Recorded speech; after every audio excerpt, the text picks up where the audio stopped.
क्या हाँ डिफ्रैक्शन जी की सर। डिफ्रैक्शन की एप्लीकेशन होती है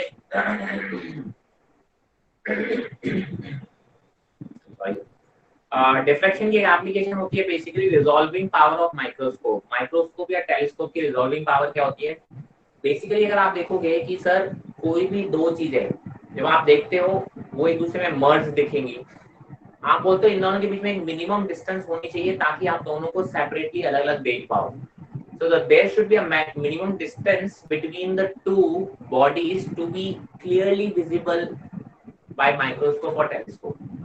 अगर एक सर्टेन डिस्टेंस पे दूरी नहीं होगी तो वो आपस में मर्ज होकर दिखेंगे और आप सेपरेट दो अलग अलग बॉडीज को नहीं देख पाओगे। फॉर एग्जांपल अगर आप देखोगे माइक्रो ऑर्गेनिज्म देते हो बाय यूजिंग द माइक्रोस्कोप, अगर वो माइक्रोस्कोप इतने क्लोज, वो जो माइक्रो ऑर्गेनिज्म है वो बहुत क्लोज होंगे तो वो एक आइडेंटिटी की तरह दिखेंगे। ठीक है, so there has to be a certain distance. उतनी डिस्टेंस पर अगर नहीं होंगे तो उस माइक्रोस्कोप से आप उनको सेपरेटली अलग अलग नहीं देख सकते। ठीक है, इसी को बोला जाता है लिमिट ऑफ रिजोल्यूशन। ठीक है, सो क्या बोला जाता है? Limit of resolution. Limit of resolution का मतलब क्या हो गया sir? Minimum distance between the two, आप बोल सकते हो ऑब्जेक्ट्स, बॉडीज, पार्टिकल्स, ठीक है, such that they can be distinguishly visible with the microscope. तो अगर आप बोलते हो माइक्रोस्कोप के लिए जो ये मिनिमम डिस्टेंस होती है डी, वो कितनी होती है? तो आप बोलोगे sir that is basically is equal to, that D is equal to lambda upon 2 mu sin theta. ठीक है, आप बोलोगे ये फॉर्मूला आता है that is the minimum distance. ठीक है, और आप बोलते हो कि सर ये जो लाइट आती है, देखो किसी भी चीज से एक लाइट आती है ना, डिफ्रैक्शन, जैसे आप बोलते हो ये डिफ्रैक्शन, ये बेसिकली से एप्लीकेशन ऑफ डिफ्रैक्शन। आप बोलते हो कि सर यहाँ पे मिनिमम बन रहा है तो इनके मिनिमम के बीच में एक पर्टिकुलर डिस्टेंस होनी चाहिए। ठीक है, दो मिनिमा के बीच में जितनी ज्यादा डिस्टेंस, जितनी कम डिस्टेंस होगी, उसी के बेस पे आपका path difference D sine theta define होता है ना, डी साइन थीटा। तो ये वही वाला थीटा आता है यहाँ पे, एक कोन टाइप का शेप बनाएगा, तो जो एंगल बनेगा, राइट, आप बोलते हो इस टाइप का, ऐसे इस टाइप से ऐसे शेप बनेगा। कोई भी पार्टिकल है वो उस टाइप से एक शेप बना रहा होगा। ये एक पार्टिकल है तो एंगल थीटा मेजर करके आता है कि आइस पे कितना एंगल बना रहे हैं, उससे बनता है ये एंगल थीटा। ठीक है, तो आप बोलोगे सर आपको थीटा का सब गिवन होता है, डायरेक्ट फॉर्मूला आया होता है। क्वेश्चन जो आज तक आया है रिजोल्यूशन में वो आया है basically proportionally to lambda. Theta beta से भी ज्यादा मतलब नहीं होता।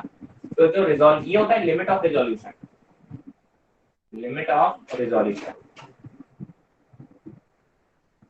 इसी का अगर रेसिप्रोकल ले लो, इसी को हम बोलते हैं रिजॉल्विंग पावर। इसी को हम बोलते हैं रिजॉल्विंग पावर।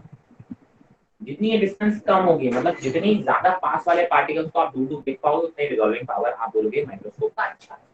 तो क्वेश्चन आया था resolving power is inversely proportional to, यहाँ से आप क्या कर सकते हो, D is proportional to lambda, तो resolving power is inversely proportional to lambda. इसी से क्वेश्चन सॉल्व हो गया था। ठीक है, I think screen is clear to everyone guys. Clear है सर। सर क्लियर क्लियर है है। सर। योगिता आई गेस आपके एंड पे इशू होगा, तो प्लीज एक बार आप रिकनेक्ट करके देख लो।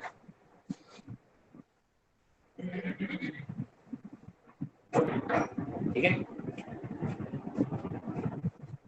नाउ अगर हम बात करेंगे अगर हम बात करेंगे, ये शशांक पूछ रहा है कि ये बता रहा है, हेलो फ्रेंड स्क्रीन क्लियर है ना? तो बता रहा हूँ सर मैं। तो बता, ऐसे ऐसे मुंह से बोला वैसे बता दिया कर, ज्यादा क्लियर हो जाता है। ठीक है, ऐसे ही टेलीस्कोप की बात कर लेते हैं। टेलीस्कोप में क्या होता है कि सर एक रिजॉल्विंग, आप जब कोई भी दो चीजें देख रहे हो, दो स्टार देख रहे हो, तो उन दो स्टार के बीच में एक पर्टिकुलर डिस्टेंस होना चाहिए। अगर वो नहीं होंगे तो वो मिक्स होकर एक ही स्टार की तरह दिखेंगे, या इस टाइप की हम ऑब्जेक्ट्स देखेंगे। तो आप बोलोगे इनका भी एक रिजॉल्विंग पावर होता है। ठीक है, तो आप बोलोगे कि सर एक एंगुलर सेपरेशन होता है दोनों के बीच में। वो एंगुलर सेपरेशन, अगर मिनिमम एंगुलर सेपरेशन की अगर हम बात करें, तो जो एंगुलर सेपरेशन होता है that is basically इसको हम d theta बोल देते हैं, that is 1.22 lambda by a। a यहाँ पे क्या है? इट्स अ बेसिकली आप बोलोगे a जो होता है वो होता है रेडियस ऑफ द ऑब्जेक्टिव, जो आपका ऑब्जेक्टिव लेंस होता है ना। ठीक है, diameter not radius, diameter of the objective lens. Objective और आईपीस होता है ना। ठीक है, तो ये बेसिकली ये a जो है वो basically diameter of the objective lens है। क्या है? a is the diameter of the objective.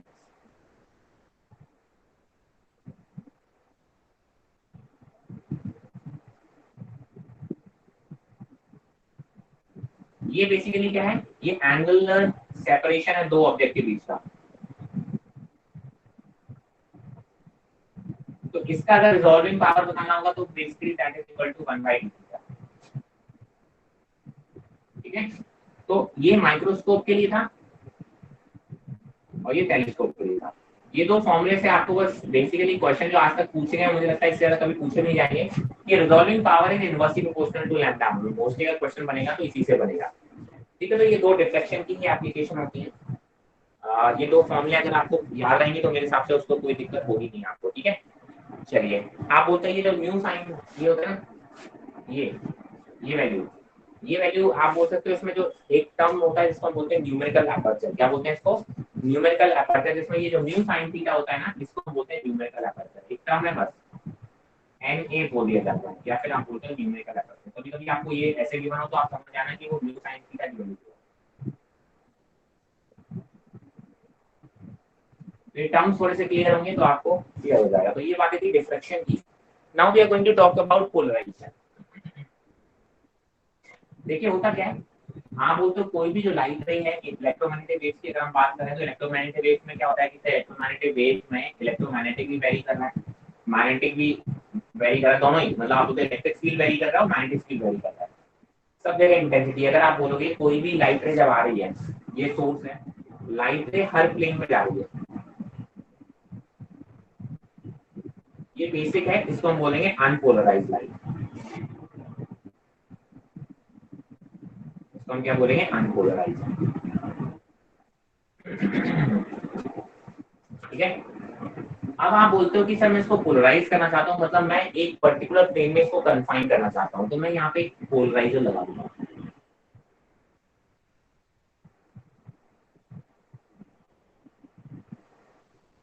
ये हो गया पोलराइजर। पोलराइजर का मतलब क्या होगा, देखो बेसिकली ऐसे आप ऐसे सोचो, ये हर तरफ लाइट आ रही है ना, ये वाइब्रेशन ऐसे हो रहे हैं, ये ऐसे हो रहे हैं, ये ऐसे हो रहे हैं। अब मैं जा रहा हूँ, इसको ऐसे सोचो, ये आपके सामने पौधे लगा, उसमें सिर्फ एक बीच में गैप है, बाकी सब ब्लॉकेज है। तो आप क्या बोले हो कि केवल ये वाले, जब आप ऐसे जा रहे हो तो ये वाले जो ऑसिलेशन हैं वो तो इससे क्रॉस हो जाएंगे, बाकी ये वाले वाइब्रेशन इससे क्रॉस नहीं हो पाएंगे, ऐसे वाले वाइब्रेशन क्रॉस नहीं हो पाएंगे, ऐसे वाले वाइब्रेशन क्रॉस नहीं हो पाएंगे। तो आप बोलोगे केवल, आप बोल सकते हो कि ये वाला जो वाइब्रेशन है, ये जो इस वर्टिकल है, ये वाला इससे क्रॉस होकर आपको लाइट रे कैसी मिलने वाली है, जो लाइट मिलने वाली है वो पोलराइज मिलने वाली है। सिर्फ ये वाले वाइब्रेशन से इसको क्रॉस कर जाएंगे, बाकी सारे वाइब्रेशन आपके रुक जाएंगे। सर अगर यहाँ पे इंटेंसिटी आई है तो हम बोलते हैं कि आई नॉट मान लो, तो बोलोगे सर जो इंटेंसिटी है यहाँ बोलते हैं पास हो जाती है, आधी इंटेंसिटी रुक गई ना, तो आप बोलते सिर्फ आधी इंटेंसिटी यहाँ पे क्रॉस कर पाएगी, बाकी सारी इंटेंसिटी आपकी लाइट की रुक जाएगी। अब अगर हम इसके बाद भी एक और पोलराइजर लगा दें, उसको फिर हम एनालाइजर बोला जाते हैं। मैंने कहा एट सर्टेन एंगल लगा देते हैं। ठीक है, अब अगर मैं सर्टेन एंगल पे लगाएं, ठीक है, सेम एंगल पे लगाने का कोई फायदा नहीं है, क्योंकि अगर मैंने इसके सेम पैरेलल लगा दिया तो आप बोलोगे यही वाइब्रेशन पूरा का पूरा निकल जाएगा, तो कुछ फर्क नहीं पड़ेगा। और अगर मैंने इसके परपेंडिकुलर लगा दिया तो कोई भी वाइब्रेशन इसको क्रॉस नहीं करेगा। तो हमने बोला कि मान लो ये सर्टेन एंगल पहले वाले से थीटा एंगल पे लगा दिया, तो थीटा एंगल पे निकालोगे तो फिर से आप इसको पोलराइजर को आप एनालाइजर बोलोगे। पहले टाइम्स पर आप केवल उसको पोलराइजर बोलोगे, बिकॉज ये कैसी है, अनपोलराइज लाइट है, और ये कैसी है, पोलराइज है। लाइट ऑलरेडी पोलराइज हो गई है, लाइट ऑलरेडी पोलराइज हो चुकी है। अब आप इसको अगेन जो दूसरा पोलराइजर लगाओगे उसको पोलराइजर नहीं बोलोगे, because now you have got the polarized light. Now it is called analyzer. What is it called, analyzer. ठीक है, अगर किसी एंगल पर हो तो आप बोलोगे ये जो इंटेंसिटी आई थी, ठीक है, इस इंटेंसिटी का आप बोलोगे कि सर ये जो इंटेंसिटी आएगी, अब इस इंटेंसिटी का, राइट, इसका नाम आप कुछ भी ले लो, मैंने चलो किसी को मैंने फिर से एक काम करो, इसको मैंने I1 बोल दिया, इसको I1/2 बोल दिया, और ये जो I1/2 आ रहा है मैंने अब इसको I0 बोल दिया। तो आप बोलोगे अब यहाँ पे जो इंटेंसिटी मिलेगी वो मिलेगी I0 cos स्क्वायर थीटा/2। ये बात समझ में आ रही है। आप जब एनालाइजर लगाओगे एट अ सर्टेन एंगल, तो आपको जो एनालाइजर के बाद आपकी इंटेंसिटी मिलेगी, ठीक है, वो आपका कुछ इस तरीके से मिलेगा, नॉट थीटा/2, इट्स थीटा। ठीक है, I naught cos square theta, and this law is called Malus law. ठीक है, मेलिस लॉ बोलते हैं इसको। तो ध्यान रखेंगे, इस पे बेस्ड क्वेश्चन आते हैं और बहुत सिंपल डायरेक्ट क्वेश्चन आते हैं। देखोगे नीट के 2 साल पहले इस पे क्वेश्चन आया था, उन्होंने एक पोलराइजर लगा दिया, एक एनालाइजर लगा दिया, और उसके बीच में एक और एनालाइजर लगा दिया और फाइनल इंटेंसिटी पूछी थी। तो जितने बार ये एनालाइजर को क्रॉस करेगी, आप बोलोगे पिछले वाले की इंटेंसिटी का कॉस स्क्वायर थीटा टाइम्स हो जाएगा। ठीक है, तो इस चीज को ध्यान रखना, जितने बार एक नई एनालाइजर से क्रॉस होगा तो पिछले वाले से जो निकलने वाली इंटेंसिटी है उसका कॉस स्क्वायर थीटा टाइम्स आपको नेक्स्ट वाले के बाद मिलेगा। ठीक है, पहले वाले के बाद तो हाफ मिलता है सीधा। पहले वाले क्या बाद मिलता है, पहले वाली इंटेंसिटी पोलराइज होती तब हाफ मिलेगा, तो उसके बाद आप कितने एंगल पे लगाते जाओगे तो इसका बचे हुए का कॉस स्क्वायर थीटा टाइम्स मिलेगा। तो ये आपको मिल जाएगी प्लेन पोलराइज लाइट, इसको आप बोलते हैं पोलराइज लाइट। ठीक है, एक पर्टिकुलर डायरेक्शन में ही आपको ऑसिलेशन होते हुए मिलेंगे। अब इसको करने के कई सारे तरीके थे, उसमें से एक तो ये तरीका था बाय यूजिंग अ पोलराइजर। मैंने कहा सर इसका दूसरा तरीका क्या होता है, मैंने कहा सर बाय रिफ्लेक्शन, जो कि 2019 में क्वेश्चन पूछा गया रिफ्लेक्शन पे, आप उसको बोलते हैं पोलराइजेशन बाय रिफ्लेक्शन। 2019 में क्वेश्चन पूछा गया, स्ट्रेट फॉरवर्ड क्वेश्चन सीधा। ठीक है, क्या है देखो, आप बताएंगे, थ्योरी बेस्ड क्वेश्चन आया था डायरेक्टली। तो इसलिए बोलता हूँ ये चैप्टर से सीधे सीधे क्वेश्चन आ जाते हैं, इसलिए ये चैप्टर इंपॉर्टेंट है। डायरेक्ट फॉर्मुला बेस्ड आते हैं जो कि नहीं बनते हैं आप लोगों से, वो है बेसिकली इंटरफेरेंस वाले, बट पोलराइजेशन वाले क्वेश्चन तो स्ट्रेट फॉरवर्ड है। 3 तरीके होते हैं, जिसमें से पहला हो गया बाय यूजिंग अ पोलराइजर, है ना, ऑप्टिकल पोलराइजर भी बोलते हैं उसको। दूसरा जो ये पोलराइजेशन आपने केमिस्ट्री में ही पढ़ा होता है, अगर आपको थोड़ा सा याद हो तो वहां पे भी लाइट पोलराइज की हुई है आपने, ऑप्टिकल पोलराइजर वगैरह यूज करके। सेकंड मेथड होता है बाय रिफ्लेक्शन, थर्ड होता है स्कैटरिंग। ठीक है, तो स्कैटरिंग में तो ज्यादा कुछ है नहीं, रिफ्लेक्शन वाला अपन पढ़ लेते हैं, पोलराइजेशन बाय रिफ्लेक्शन। रिफ्लेक्शन में हम बात करते हैं bye reflection.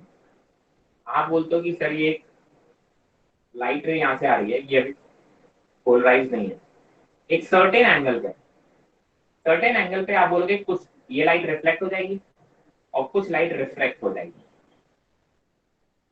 At a certain angle आप क्या बोलोगे कि सर ये जो एंगल है रिफ्रेक्टेड रे और रिफ्लेक्टेड रे, ये रिफ्लेक्टेड रे है और ये रिफ्लेक्टेड रे। जब इन दोनों के बीच में एंगल 90 डिग्री हो, ध्यान रखें, this polarization is only valid, polarization तभी होगा जब आप क्या बोलोगे कि सर अगर रिफ्लेक्टेड, देखो हमने बोला ना जब भी आप कोई प्रोसेस कराते हो रिफ्लेक्शन होगा, मैक्सिमम रिफ्लेक्शन होगा अगर ये रिफ्लेक्टर है, कुछ परसेंटेज रिफ्रैक्शन भी होगा। इन द सेम केस अगर रिफ्रैक्शन करा रहे हो ट्रांसपेरेंट मीडिया से, आप जब निकालते हो तो मैक्सिमम रिफ्रैक्शन होगा लेकिन कुछ परसेंटेज रिफ्लेक्शन भी होता है। तो मैंने कहा सर जब एक ऐसा केस आ जाए, ऐसे एंगल ऑफ इंसिडेंस की बात हो रही है, जिस एंगल ऑफ इंसिडेंस पे रिफ्लेक्टेड रे और रिफ्रैक्टेड रे के बीच का जो एंगल है वो 90 डिग्री होता है, इस केस में आप बोलोगे जो रिफ्लेक्टेड रे होती है वो कैसी होती है, वो पोलराइज लाइट होती है और ये पार्शियली पोलराइज होती है।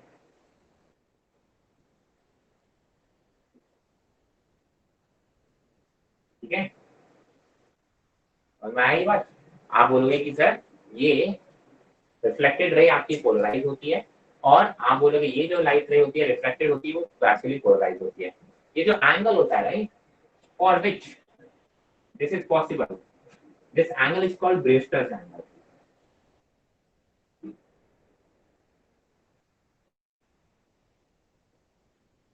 और ये रिलेशन ऐसा होता है, mu is equal to 10 i.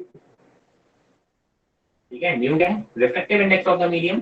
ठीक है, और 10 आईपी 10 ऑफ आईपी, अगर आपको निकालना है तो आप कैसे निकाल सकते हो, बाय यूजिंग दिस लॉ।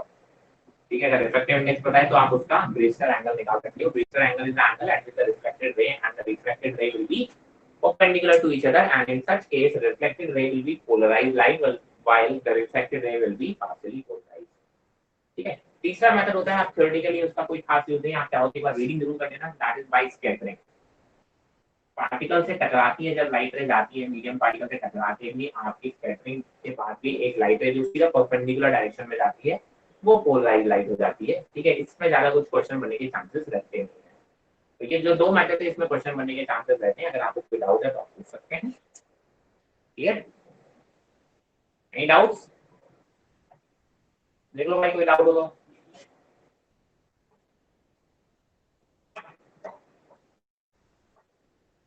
चलिए आगे बढ़ेंगे फिर अपन।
सर स्क्रीन शो नहीं हो रही।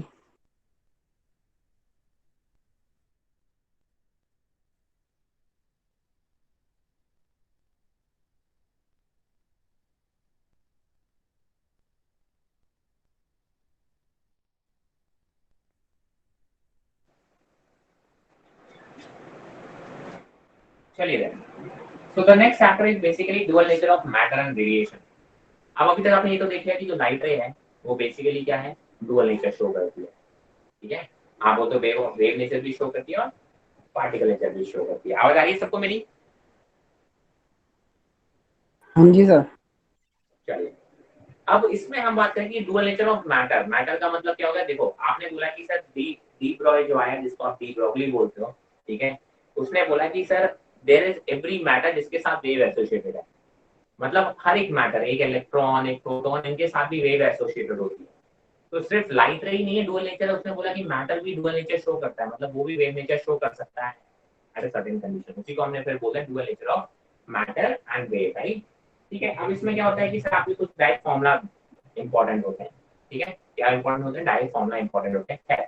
डुअल नेचर में जो मोस्ट इंपॉर्टेंट पार्ट है that is photo electrode effect. बाकी थ्योरी तो आप रीड कर पाओगे। देखो, इसमें एटॉमिक स्ट्रक्चर आता है पूरा, पूरा atomic structure as it is. आप बोलोगे जो हाइड्रोजन स्पेक्ट्रम है, एज इट इज पूरा हाइड्रोजन स्पेक्ट्रम आपको एज इट इज याद होना चाहिए। उसमें जो आपका Lyman, Balmer, Paschen, Brackett, Pfund, right, जितनी भी आपकी जो रेज हैं वो सबके फॉर्मूले आपके एज इट इज आपको पता होना चाहिए। ठीक है, उसके बारे में अपन बात नहीं करेंगे, अपन बात करेंगे फोटो इलेक्ट्रिक इफेक्ट के बारे में। अब फोटो इलेक्ट्रिक इफेक्ट क्या होता है? देखो, आपने बोला कि सर जब भी कोई मेटल है, मेटल के ऊपर अगर आप लाइट इंसिडेंट कराते हो, अगर लाइट के पास सफिशिएंट एनर्जी है, तो इस लाइट की वजह से वो मेटल एनर्जी को एब्जॉर्ब करेगा और कुछ इलेक्ट्रॉन्स वो बाहर एमिट कर देगा। This is called photo electric emission. Photo मतलब photon, light ray made up of photons. ठीक है, तो फोटोन जब इस पे हिट करेंगे तो इलेक्ट्रिक मतलब, इलेक्ट्रिक एमिशन की मतलब है इलेक्ट्रॉन का एमिशन होगा मेटल से।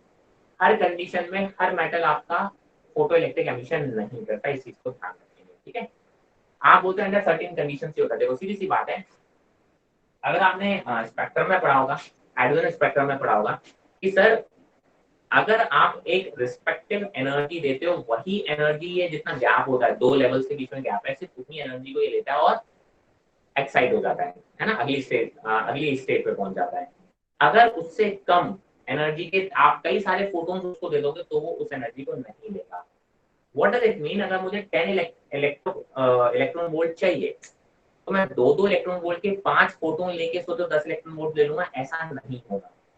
आप एक फोटोन को हिट कराओ उससे, और अगर उसकी एनर्जी 10 इलेक्ट्रॉन वोल्ट या उससे ज्यादा है, तो ही इलेक्ट्रॉन उस एनर्जी को लेगा, तो ही वो एनर्जी को लेके एक्साइट होगा, या फिर आप बोलते हो एमिट होगा।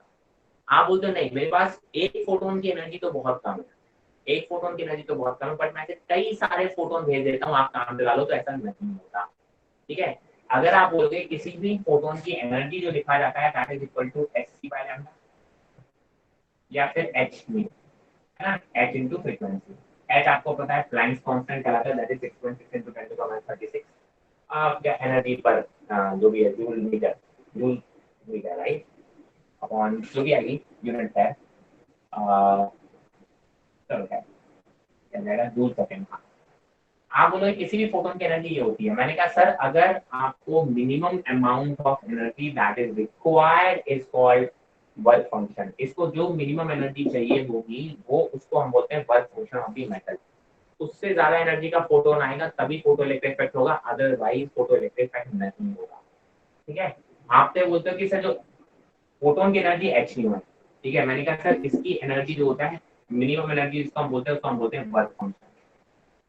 अगर आपके फोटोन की energy greater than equal to work function होगा तो ही ये फोटो इलेक्ट्रिक इफेक्ट होगा, अदरवाइज नहीं होगा। इसी को ध्यान रखना। ठीक है।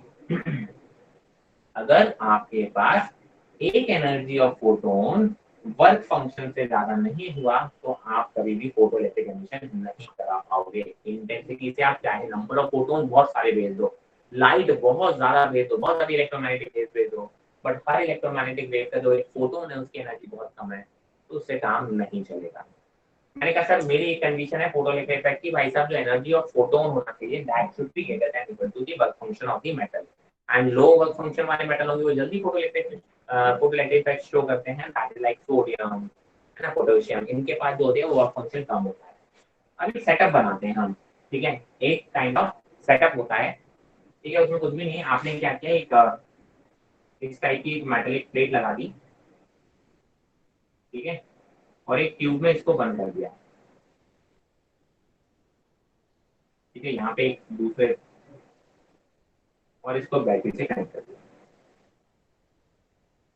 तो देखो ये प्लस पॉइंट है, ये नेगेटिव है, तो ये वाला पॉजिटिव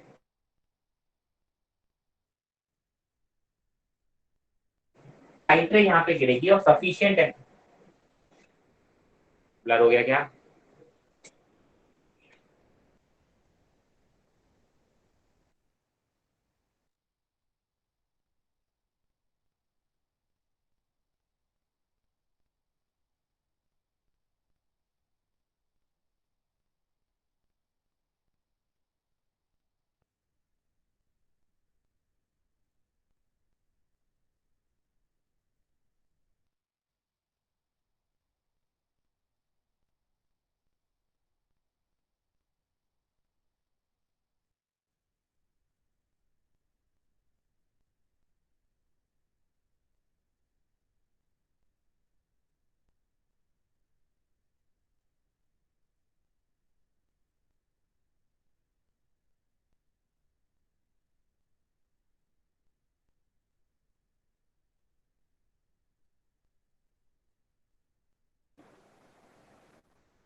चलिए भाई का देखो, ये जो मेटेलिक प्लेट है इसको हम नेगेटिव टर्मिनल से ऐड कर देते हैं और ऑपोजिट इसको हम बोलते हैं कलेक्टर प्लेट। कलेक्टर प्लेट इसको हम पॉजिटिव टर्मिनल से कनेक्ट कर देते हैं। जैसे ही यहाँ से इलेक्ट्रॉन्स निकलेंगे, ठीक है, अगर मेरी सफिशिएंट अमाउंट ऑफ एनर्जी की, अगर मैंने इलेक्ट्रिक ईएम वेव आपने इस पे या आपने हिट कराई, लाइट आपने इस पे हिट कराई, तो इलेक्ट्रॉन्स निकलेंगे।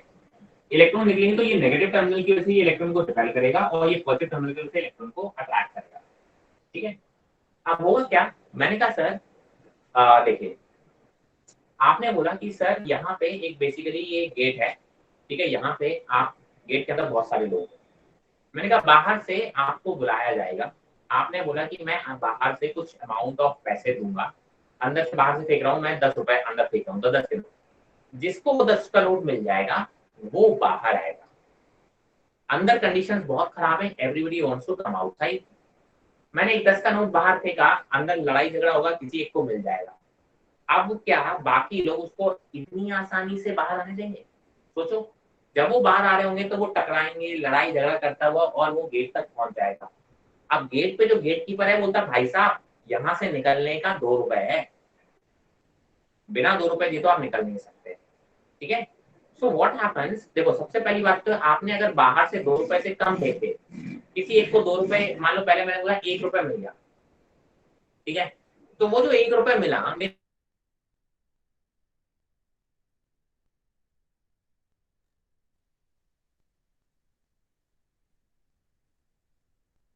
किसी काम, ठीक है, आवाज आ रही है ना सबको? सर स्क्रीन ब्लर हो रही है। स्क्रीन ब्लर हो गई है? नहीं नहीं ऐसा मत बोलो यार। सर सर अब क्लियर है। हाँ वो बीच में एक फोन पर आ गया था। चलिए। हाँ तो व्हाटएवर सही कि सर अगर वो 2 रुपए से कम अगर किसी ने भेजा भी, लड़ाई झगड़े करने से क्या ही मतलब है, वो 1 रुपए मेरे मतलब का नहीं है, मैं गेट कीपर के पास जाऊंगा, वो मुझसे 2 रुपए मांगेगा। तो आप एक एक रुपए सिक्के फेंकते रहो और एक बार में एक सिक्के से ज्यादा आप ले नहीं सकते हो। ठीक है। तो मेरे किसी मतलब के नहीं हो, फेंकते रहो, आपका कोई इलेक्ट्रॉन बाहर नहीं आएगा। क्योंकि जो वर्क फंक्शन है वो गेट कीपर 2 रुपए ले रहा है, वो वर्क फंक्शन है। आपने बोला कि अगर मैंने 2 रुपए भी थ्रो किए मानो, तो 2 रुपए अगर अंदर वाले ने उठाए, ठीक है, वो लड़ाई करता हुआ जब तक आएगा वो 2 रुपए में पट फुट जाएगा, ये मानते चलो, क्योंकि 2 ही रुपए है उसके पास। या 2 रुपए के उसने सिक्के भेजे, वो 2 रुपए कलेक्ट करके बाकी गिर गिरू जाते हैं जो भी है, उसको देने पड़ते हैं वहां से आते आते। तो वो गेट कीपर तक पहुंचेगा तो उसके पास 2 रुपए से कम बचेंगे। लेकिन ऐसा हो सकता है कि वो सिक्का एकदम गेट पे खड़े होने को मिल जाए, तो वो क्या करेगा, जल्दी से गेट कीपर को 2 रुपए देगा और भाग लेगा। और बाहर अगर आके बोलेगा मेरे पास कोई रुपए नहीं, मेरे पास जीरो है, लेकिन मैं बाहर आ चुका हूँ। ठीक है। तो आप बोलोगे minimum amount required is 2 rupees, that is work function. लेकिन वर्क फंक्शन अगर 2 रुपए है तो आप बोलोगे जब आप बाहर निकल के आओगे तो आपको कोई एनर्जी नहीं है। ठीक है। बहुत अच्छी बात है। बट अगर मैं 2 रुपए ज्यादा, मान लो 10 रुपए फेंकता हूँ अंदर, तो आप बोलोगे 10 रुपए आप अंदर फेंकोगे, वो लड़ाई झगड़ा करता आएगा, बीच में कुछ पैसे उसके खर्च हो जाएंगे लड़ाई झगड़े करते हुए, ठीक है, रिश्वत के फॉर्म में या किसी अदर फॉर्म में। जब वो गेट कीपर के पास पहुंचेगा तो उसके पास 2 रुपए ज्यादा बचेंगे। वो 2 रुपए गेट कीपर को दे देगा और फिर बाहर निकलेगा, उसके पास सफिशिएंट अमाउंट ऑफ एनर्जी होगी, वो ट्रैवल कर सकता है। ठीक है। आगे जाने के लिए उसके पास रास्ते पे ट्रैवल करने के लिए पैसे हैं, ही कैन ऑल्सो ट्रैवल।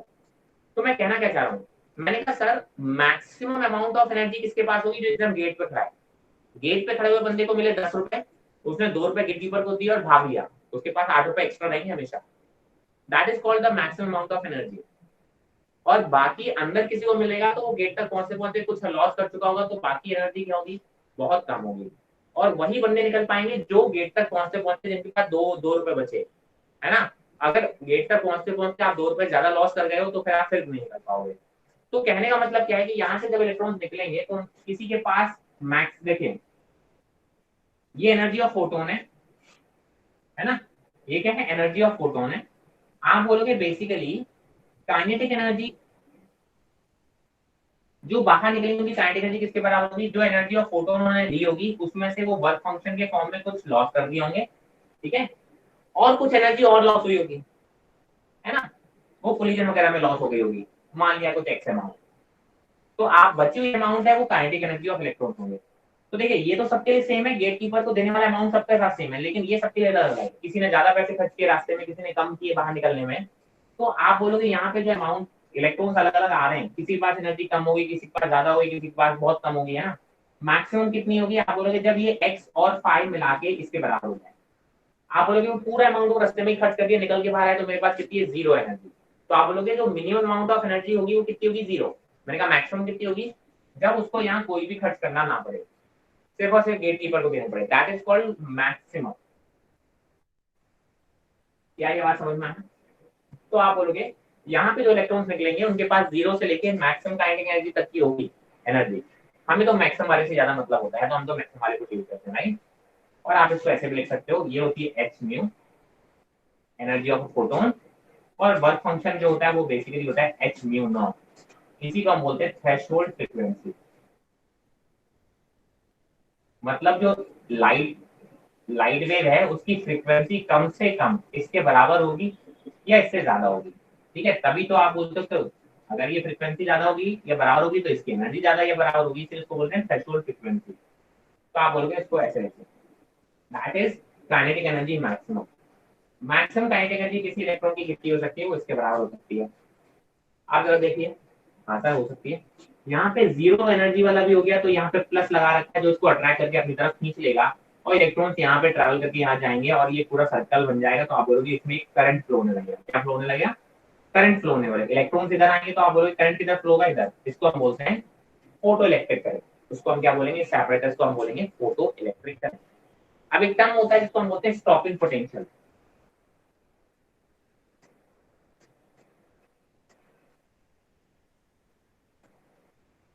देखिए भाई साहब, काइनेटिक एनर्जी से एवरी ईयर एक क्वेश्चन आने ही आना है, इसके बहुत अच्छे समझ लेना। मैंने एक टर्म होता है जिसको बोलते हैं स्टॉपिंग पोटेंशियल।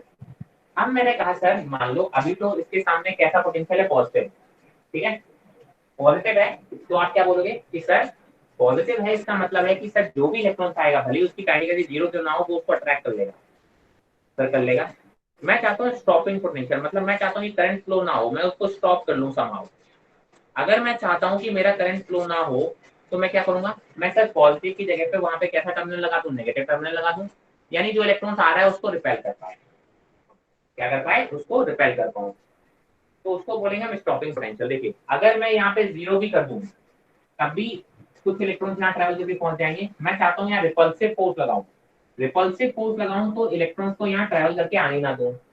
मैंने कहा मैक्सिमम पोटेंशियल ऐसा लगाओ कि जो सबसे मैक्सिमम काइनेटिक एनर्जी वाला इलेक्ट्रॉन है वो भी यहाँ पहुंचने से पहले ही रुक जाए, वो अपनी एनर्जी यहाँ आएगा, देखो वो एनर्जी की वजह से आगे भागेगा लेकिन सामने से एक ऑपोजिट फोर्स लग रहा होगा तो वो स्लो डाउन होते होते होते अगर इस प्लेट से जस्ट पहले रुक जाए तो मेरा काम बन जाए, तो उसको हम बोलते हैं स्टॉपिंग पोटेंशियल। वो कितना होना चाहिए, सच दैट ये इलेक्ट्रॉन यहाँ से यहाँ जो एनर्जी लूज करेगा वो बेसिकली किसके बराबर हो, काइनेटिक एनर्जी मैक्सिमम के बराबर हो। और आपको मालूम है कि सर यहाँ से यहाँ के बीच का पोटेंशियल डिफरेंस तब कितना होगा, आप उसको उल्टा पोटेंशियल उल्टा लगा दोगे, ऐसा लगाओगे तो आप बोलोगे ये प्लस होगा ये माइनस होगा, तो आप बोलते हो यहाँ से यहाँ पे पोटेंशियल ड्रॉप कितना होगा, v का। तो जो एनर्जी लॉस होगा यहाँ से यहाँ जाने में वो जो पोटेंशियल होगा स्टॉपिंग पोटेंशियल होगा ई वी के। This is the energy loss and that should to kinetic energy maximum, ठीक है, this is called stopping potential, ठीक है, this is called stopping potential. I hope this is very clear. अब graph देख लेते हैं, अगर ये चीजें बहुत क्लियर हैं तो आपका ग्राफ रह जाता है बाकी। मैंने कहा देखो ग्राफ देख लेते हैं, देखो ये है फोटोइलेक्ट्रिक करंट,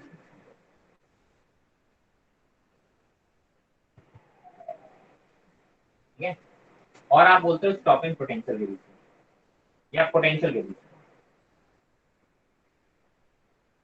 अगर पोटेंशियल देखो अगर यहाँ पॉजिटिव होगा तो आप इसको पॉजिटिव बोलोगे, ठीक है, अगर जीरो होगा तो जीरो। अगर मैं यहाँ पे पोटेंशियल बढ़ाता जाऊंगा पॉजिटिव करता जाऊंगा तो वो और ज्यादा करंट अट्रैक्ट करेगा इलेक्ट्रॉन्स को, और ज्यादा इलेक्ट्रॉन्स को अट्रैक्ट करेगा, राइट। तो आप बोलते हो जीरो से लेके पॉजिटिव वाले टर्मिनल को हम यहाँ पे दिखाएंगे और स्टॉपिंग पोटेंशियल में इसको नेगेटिव करना पड़ेगा, तो आप बोलोगे पोटेंशियल वैल्यू नेगेटिव में दिखाएंगे उसके पीछे दिखाएंगे।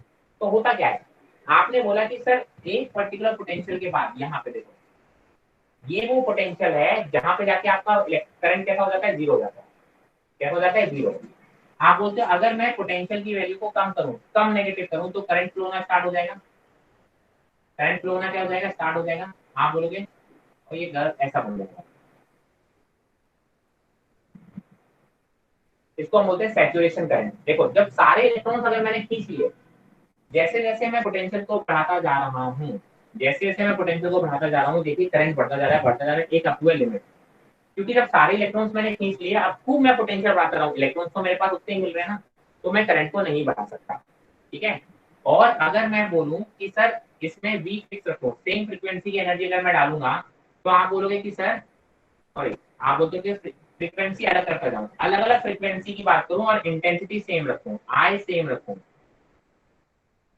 ठीक है। तो क्या होगा अगर मैं फ्रीक्वेंसी को अलग अलग रखूंगा, ये V1 हो गई, ये म्यू2 हो गई ये वाली, और ये म्यू2, तो देखो सीधी सी बात है, यहाँ पे जरा देखो इसको ऐसे लिखोगे h mu minus h mu, तो h mu is equal to eV plus h mu,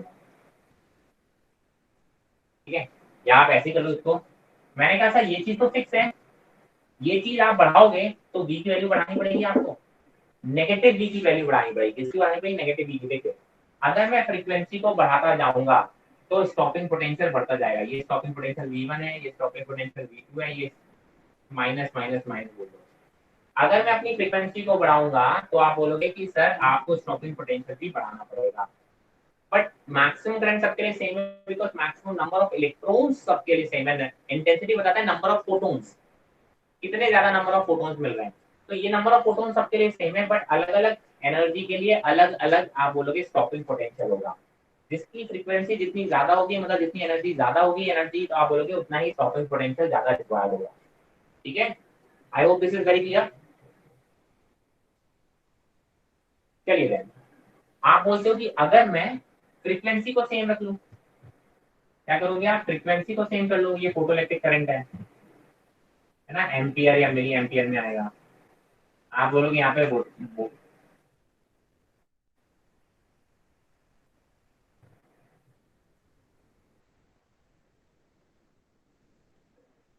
आप अगर बी सेम रखो, सबके लिए फ्रीक्वेंसी सेम रखोगे, अगर फ्रीक्वेंसी सेम रखोगे तो आप बोलोगे स्टॉपिंग पोटेंशियल सबके लिए सेम रहेगा, बट इंटेंसिटी अगर अलग अलग है, इंटेंसिटी का मतलब होता है नंबर ऑफ फोटोन पे।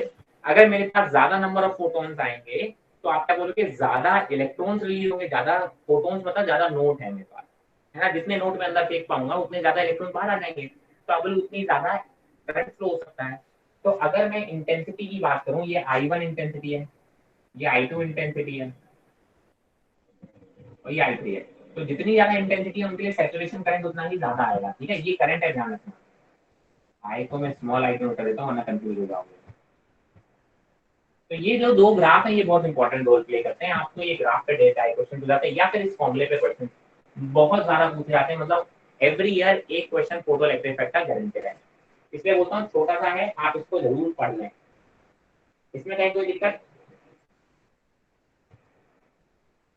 ठीक है। तो ये तो बातें हुई बेसिकली, अब इसमें एटॉमिक स्ट्रक्चर और पढ़ लेंगे। तो ये डुअल नेचर वाला चैप्टर आपका बेसिकली मैंने इसमें आपको फोटो इलेक्ट्रिक करंट ही मुझे ज्यादा पढ़ाना था, बिकॉज ये चीजें इसमें क्वेश्चन डायरेक्टली बनते हैं और ये थोड़ा आपने कम पढ़ा होता है केमिस्ट्री में। बाकी चीजें आपने एटॉमिक स्ट्रक्चर कंप्लीटली पढ़ी हुई है, इसलिए मैं आपको बिल्कुल, बल्कि फिजिक्स से ज्यादा पढ़ते हो आप एटॉमिक स्ट्रक्चर केमिस्ट्री में, तो मैं जो कुछ पढ़ाऊंगा वो आपको कम ही होगा केमिस्ट्री से। अपन नेक्स्ट बढ़ते हैं रेडियो एक्टिविटी के साथ। नेक्स्ट टॉपिक जो अपना आएगा that is basically radio activity.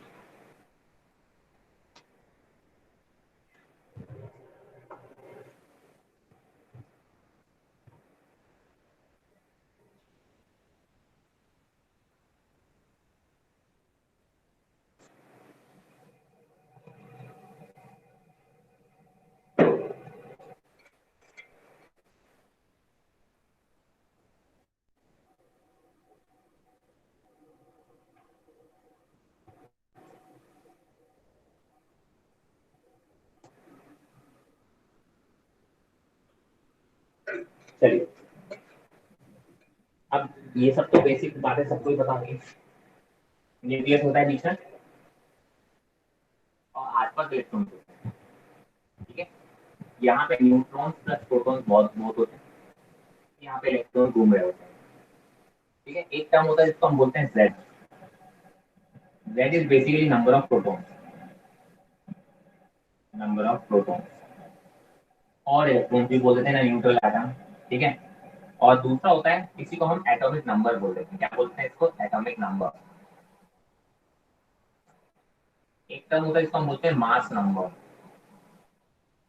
Mass number क्या है, number of protons plus neutron, ठीक है, इसी को हम बोलते हैं मास नंबर। अब आप बोल रहे हैं कि सर जो रेडियस ऑफ न्यूक्लियस है वो बेसिकली आर नॉट ए की पावर 1/3, ये न्यूक्लियस का रेडियस है। अब हम न्यूक्लियस के बारे में बात करेंगे ज्यादा ज्यादा, रेडियस ऑफ न्यूक्लियस, ठीक है। ए क्या हो गया यहाँ पे, ये एटॉमिक नंबर, उसकी पावर 1/3, और आर नॉट एक कांस्टेंट है, that is equal to 1.2 into 10⁻⁻15 metre, ये कांस्टेंट है। इस पर डायरेक्ट क्वेश्चन ये पूछेगा, yes you will be surprised to know that NEET has asked multiple questions on this formula as well, ठीक है। the radius of nucleus is depending on the mass number। आप बोल सकते हो कि सर जो न्यूक्लियर डेंसिटी होती है, न्यूक्लियर डेंसिटी वो मास नंबर पर डिपेंड नहीं करती है ना, मतलब सारे न्यूक्लियस की जो डेंसिटी होती है वो सेम होती है, वन के बाद वो एटॉमिक मास या मास नंबर पर डिपेंड नहीं करेगी, इस चीज को आप ध्यान से रखेंगे, राइट। नाउ आप बोलते हैं कि sir number of protons, number of protons, number of neutrons मिलाओगे तो क्या बन जाएगा, न्यूक्लियस बन जाएगा। बट एक्चुअली क्या पाया गया कि सर जब भी आप बोलते हो कि यहाँ पे नंबर ऑफ न्यूट्रॉन्स और नंबर ऑफ प्रोटॉन्स का जो इंडिविजुअल मास है अगर मैं ऐड करके न्यूक्लियस बना रहा हूँ तो न्यूक्लियर का मास कम है। न्यूक्लियर का मास कैसा आ गया, कम है, तभी तो आप बोलोगे कि न्यूक्लियर स्टेबल है, क्योंकि उसने कुछ मास को एनर्जी के फॉर्म में रिलीज कर दिया। जब भी कोई सिस्टम रिलीज करता है energy, it means it is getting more stable. ठीक है, तो न्यूक्लियस स्टेबल है ना, तो इसका मतलब उसने कुछ एनर्जी रिलीज की हुई, उसको हम बोलते हैं बाइंडिंग एनर्जी ऑफ न्यूक्लियस। उसको हम क्या बोलते हैं? Binding energy of nucleus. इसमें कोई डाउट हो तो आप इसको स्क्रीनशॉट लो, नहीं तो हम बात करते हैं बाइंडिंग एनर्जी ऑफ न्यूक्लियस। ठीक है,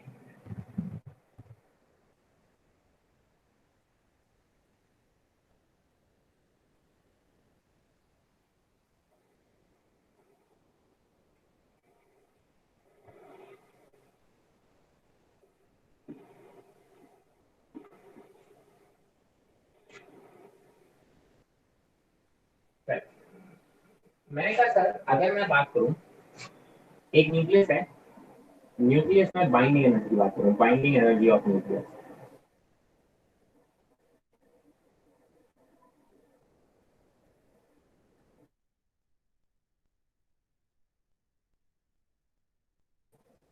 आप बोलोगे मास में जो डिफरेंस है delta N, that is basically अगर z नंबर ऑफ प्रोटॉन्स हैं तो z into mass of proton हो गया, ये टोटल मास का प्रोटॉन का मास, प्लस अगर n नंबर ऑफ न्यूट्रॉन्स हैं तो आप बोलोगे मास ऑफ न्यूट्रॉन। ये तो इंडिविजुअली इनका मास था, इतने प्रोटॉन्स को मिलाया और इतने न्यूट्रॉन्स को मिलाया तो इंडिविजुअली मास ही आया। सिंपल हो गई क्या?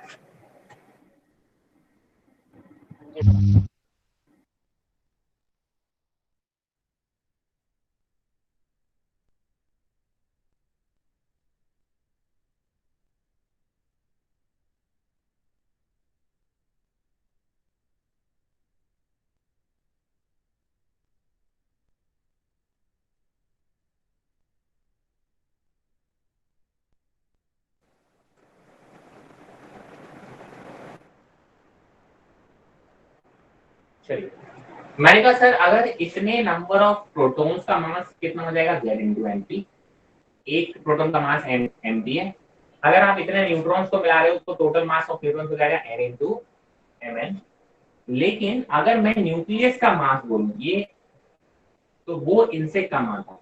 तो आप बोलो इंडिविजुअली मास इतना था, लेकिन जब उन्हें न्यूक्लियस के फॉर्म में कन्वर्ट कर दिया गया तो उसका मास आया ये, this is mass of nucleus. तो इन दोनों में जो डिफरेंस होता है वो डेल्टा एम आया। तो आप बोलोगे जो एनर्जी रिलीज होगी, बाइंडिंग एनर्जी आप बोलते हो, that energy will be equal to delta m into c. कितना होगा? Delta m into c. This amount of energy देखिए E equal to m c square भी आया। So this amount of energy will be released in the formation of nucleus. More the amount of this energy, more stable is the nucleus. ठीक है? तो आप बोलोगे कि sir इससे आपको पता चलता है कि इसको हम बोलते हैं बाइंडिंग एनर्जी। क्या बोलते हैं इसको हम? Binding energy of the nucleus. ठीक है, अब हम बात करते हैं रेडियो एक्टिविटी की। देखिए होता क्या है कि सर हमारी जो न्यूक्लियस है वो बहुत ज्यादा स्टेबल नहीं है, तो वो स्टेबिलिटी गेन करने के लिए क्या करते हैं, कई सारे प्रोसेस होते हैं जिसको हम बोलते हैं रेडियो एक्टिविटी। कुछ पार्टिकल्स को रिलीज करके अगर वो स्टेबल हो पा रहे हैं तो वो स्टेबल होने की कोशिश करते हैं। ठीक है, तो उसको हम बोलते हैं रेडियो एक्टिविटी। ठीक है, आपने बोला कि सर हर पार्टिकल डिके होता रहता है। ठीक है, छोटे छोटे डॉटर सेल्स को बनती है, बड़ा जो न्यूक्लियस है या बड़ा सेल है, बड़ा जो आपका पेरेंट न्यूक्लियस है वो बहुत बड़ा है और अनस्टेबल है, तो वो तोड़ के दो स्टेबल न्यूक्लियस में कन्वर्ट हो जाता है। ठीक है, तो आप बोलते हैं दो तरीके से ये बेसिकली करता है। एक को होता है अल्फा डिके, कोई भी न्यूक्लियस काफी बड़ा है तो वो अपने आप को तोड़ के दो छोटे छोटे न्यूक्लियस में कन्वर्ट करने की कोशिश करेगा टू गेन मोर स्टेबिलिटी। ठीक है, that is called radio activity. क्या बोलते हैं हम उसको? Radio activity. तो सबसे पहले हम बात करेंगे अल्फा डिके की। अल्फा डिके, अल्फा डिके क्या होता है? अरे बहुत सिंपल सी बात है, कोई भी एक न्यूक्लियस है ये, इस न्यूक्लियस के पास कुछ नंबर ऑफ प्रोटॉन्स होंगे और कुछ टोटल, ये होता है A mass number, total number of neutrons plus protons, and Z होता है इसका नंबर ऑफ प्रोटॉन्स। आप बोलोगे अल्फा डिके, नाम से समझ में आ रहा है कि अल्फा पार्टिकल, अल्फा पार्टिकल नाम से एक हीलियम का बेसिकली आप बोलते हो, जो आप बोलोगे इसका जो हीलियम न्यूक्लियस होता है उसको हम बोलते हैं अल्फा। हीलियम का न्यूक्लियस, इलेक्ट्रॉन्स को काउंट मत करना, हीलियम का न्यूक्लियस, इलेक्ट्रॉन हटा दो, इलेक्ट्रॉन हटा दो मतलब ये पॉजिटिव, पॉजिटिवली चार्ज होगा। दो इलेक्ट्रॉन थे, दो इलेक्ट्रॉन को हटा दोगे तो आप बोलोगे ये +2, ऐसा होता है। ठीक है, मैंने कहा सर ये क्या करेगा, ये एक छोटा न्यूक्लियस बनाएगा, अल्फा पार्टिकल एक रिमूव कर लेगा, अल्फा पार्टिकल एक रिमूव। अल्फा पार्टिकल का मतलब है कि there will be the change in the mass number by 4। तो आप बोलोगे इसका नया का मास नंबर कितना होगा, a-4। और प्रोटॉन के नंबर में चेंज कितना आएगा 2 से, तो आप बोलोगे इसका जो होगा ये। अब एक छोटा न्यूक्लियस बन गया, this is more stable as compare to this and that's why it is happening. Alpha particle निकलेगा प्लस कुछ एनर्जी निकलेगी, प्लस फिर निकलेगी कुछ एनर्जी निकलेगी। जनरली वो energy in the form of alpha particle की काइनेटिक एनर्जी के फॉर्म में निकलती है। किसके फॉर्म में निकलती है? Kinetic energy of alpha particle. Alpha particle भागता हुआ निकलता है, ठीक है। ये जो एक्स्ट्रा एनर्जी है वो अल्फा पार्टिकल के काइनेटिक एनर्जी के फॉर्म में निकलती है। चलिए देन ये हो गया एक तरीके से आप बोलते हो। दूसरा तरीका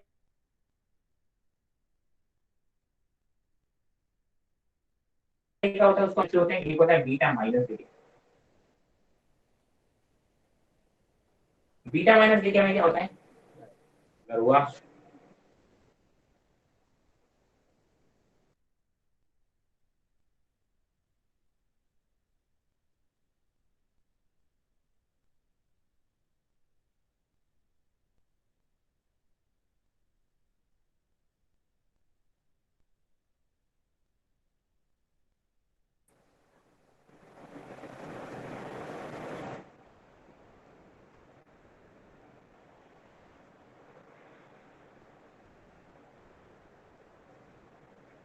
is it visible now?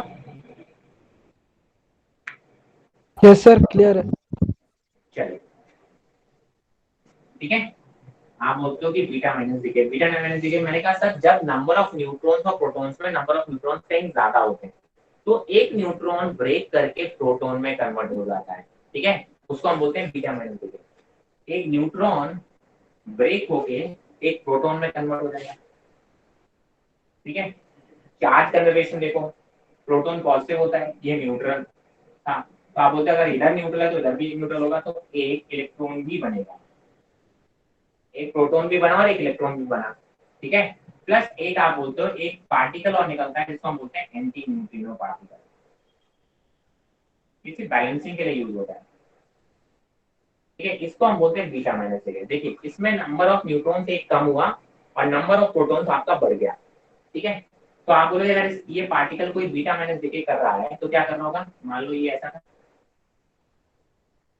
Neutron एक कम हुआ और प्रोटॉन एक बढ़ गया, तो ए में तो कोई फर्क नहीं आएगा, है ना। न्यूक्लियस के अंदर तो उतने पार्टिकल है, एक न्यूट्रॉन प्रोटॉन में कन्वर्ट हो गया, नंबर ऑफ पार्टिकल्स अंदर चेंज नहीं हुए, तो आपको that will remain the same. But proton में एक बढ़ गया तो मतलब Z की वैल्यू Z प्लस 1 प्लस एक इलेक्ट्रॉन निकल जाएगा, तो that is your new nucleus, ठीक है। इसको हम बोलते हैं बीटा माइनस डीके। दूसरा होता है बीटा प्लस डीके। जब प्रोटॉन ज्यादा होते हैं न्यूट्रॉन के कंपैरिजन में तो होता है बीटा प्लस डीके। इसमें एक प्रोटॉन ब्रेक करेगा न्यूट्रॉन, यहाँ पे पॉजिटिव चार्ज था तो यहाँ पे भी पॉजिटिव चार्ज आएगा, तो एक पॉजिटिव पार्टिकल जिसको हम बोलते हैं पॉजिट्रॉन। इलेक्ट्रॉन जैसा एक पार्टिकल होता है जिसको हम बोलते हैं पॉजिट्रॉन, प्लस एक न्यूट्रिनो, क्या निकलेगा, एक एंटी पार्टिकल निकलेगा जिसको हम बोलते हैं न्यूट्रिनो। इस टाइप के मटेरियल में क्या होगा, देखो ये ए था ये जेड था, प्रोटॉन न्यूट्रॉन में कन्वर्ट हो रहा है, ठीक है। तो ए में कोई फर्क नहीं पड़ेगा, बट जेड में आप बोलोगे एक प्रोटॉन खत्म हो गया ना, तो आप बोलोगे जो रिजल्ट आएगा आप बोलोगे एटॉमिक नंबर में मास नंबर में कोई फर्क नहीं पड़ेगा, यहाँ पे जेड माइनस 1 हो जाएगा, ठीक है। Plus electron plus and so on. तो ये beta minus decay beta plus decay balancing के उसमें आ जाता है, कभी कभी आप क्या बोलोगे बैलेंसिंग के फॉर्म में आ जाता है, ठीक है। आई hope this is very clear, ठीक है। कोई दिक्कत पूछो भाई, कोई दिक्कत हो तो।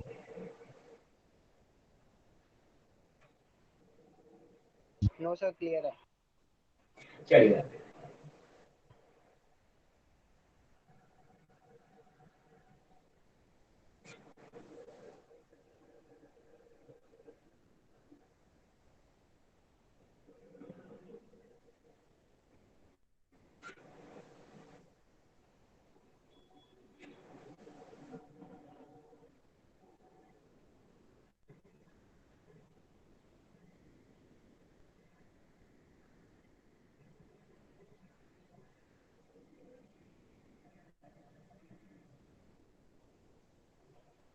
नाउ आप बोलते हो कि सर इसका जो मेन क्वेश्चन जहां से आते हैं वो आते हैं बेसिकली रेडियो एक्टिविटी लॉ। आपको पता है हर पार्टिकल ब्रेक होता रहता है कंटिन्यूसली, जो रेडिएटिव मटेरियल होता है वो अपने छोटे शॉर्ट न्यूक्लियस में ब्रेक होता रहता है कंटिन्यूसली। मैंने कहा जब आपने स्टार्टिंग की तो सैंपल में जो नंबर ऑफ न्यूक्लियस है वो कितने थे, n थे, नंबर ऑफ न्यूक्लियस। अभी डिसइंटीग्रेट होते रहेंगे, टूटते रहेंगे, ठीक है, तो बचे हुए न्यूक्लियस कितने बचेंगे वो फाइंड आउट करना होता है। तो आपने बोला एक टर्म होता है जिसको आप बोलते हैं dn/dt, that is proportional to n। किसी भी इंस्टेंट पे जो नंबर ऑफ न्यूक्लियस है, ठीक है, आप बोलते हो जो बचे हुए नंबर ऑफ न्यूक्लियस है वो अगर n है, ठीक है, तो आप बोलते हो the rate of dn/dt is proportional to n। dn/dt का मतलब होता है कि change in the number of nucleus, ठीक है, टाइम के साथ साथ क्या हो रहा होगा, ठीक है, आप एक माइनस साइन चाहो तो क्योंकि नंबर ऑफ न्यूक्लियस डिक्रीज हो रहे होंगे तो आप उसको माइनस साइन के साथ आ रहे हो, इसको बोलते हैं एक्टिविटी। इसको क्या बोलते हैं, activity, rate of activity, activity बोल देते हैं। तो आप बोलोगे जितने ज्यादा नंबर ऑफ न्यूक्लियस होंगे उतना ही तेजी से ये ब्रेक हो रहे होंगे, जैसे जैसे नंबर ऑफ न्यूक्लियस बचने वाले कम बचेंगे वैसे इनका जो ब्रेक होने का स्पीड है वो भी काफी स्लो हो जाता है, ठीक है। आप बोलते हो इसको प्रोपोर्शनली साइन हटाओगे तो आप बोलोगे that will become minus dn/dt is equal to lambda into, ठीक है। आप बोलोगे कि सर दैट प्रोपोर्शनलिटी कांस्टेंट यहाँ पे जो आ जाएगा वो रहेगा लैम्डा, लैम्डा को बोलते हैं हम डिके कांस्टेंट, लैम्डा को हम क्या बोल देते हैं, डिके कांस्टेंट, ठीक है। चलिए भाई, मैंने इसको अगर आप सॉल्व करोगे, इसको जरा सॉल्व करोगे तो जो नंबर ऑफ न्यूक्लियस आएंगे that will come as n0 into minus lambda into T.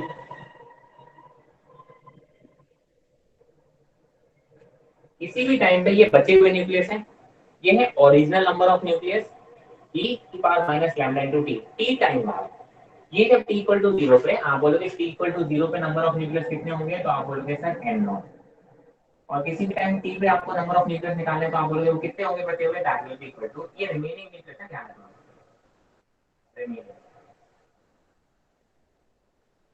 Remaining nucleus है, ठीक है। तो that is the formula. I hope इसमें कोई दिक्कत नहीं है, ठीक है। इसको एक्टिविटी बोल देते हैं, ए से डिनोट कर देते हैं। तो अगर ए के साथ हम बात करें,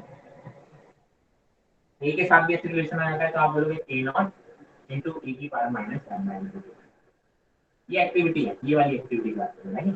तो अगर initial activity t equal to 0 पे ए नॉट थी तो किसी भी टाइम पे एक्टिविटी कितनी होगी, होगी स्लो हो गई होगी, ऑब्वियस सी बात है। तो आप बोलोगे ये ऐसे आप ग्राफ दिख रहा है, ये जो e की पावर माइनस लैम्डा टी का ग्राफ ऐसा बनेगा, देखिए मैक्सिमम नंबर के बाद ऐसे चला जाता है,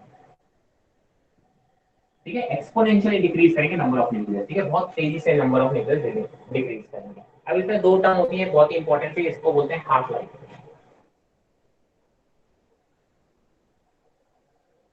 हाफ लाइफ जिसको हम ऐसे बोलते हैं, मतलब इनिशियल नंबर एन नॉट से कितने टाइम में आपके मॉलिक्यूल्स n0/2 हो जाएंगे, उसको हम बोलते हैं हाफ लाइफ, ठीक है। तो अगर आप चाहो तो उसकी जो वैल्यू लिखते हो वो लिख सकते हो 1/λ इंटू ln(2), और ln(2) मतलब log(2) बेस की, तो वैल्यू होती है 0.692 बाई लैम्डा। ये तो हो गया टी हाफ लाइफ। ऐसे एक टर्म होता है जिसको हम बोलते हैं एवरेज लाइफ, एवरेज लाइफ जिसको हम टी एवरेज बोल देते हैं, that is basically equal to 1/.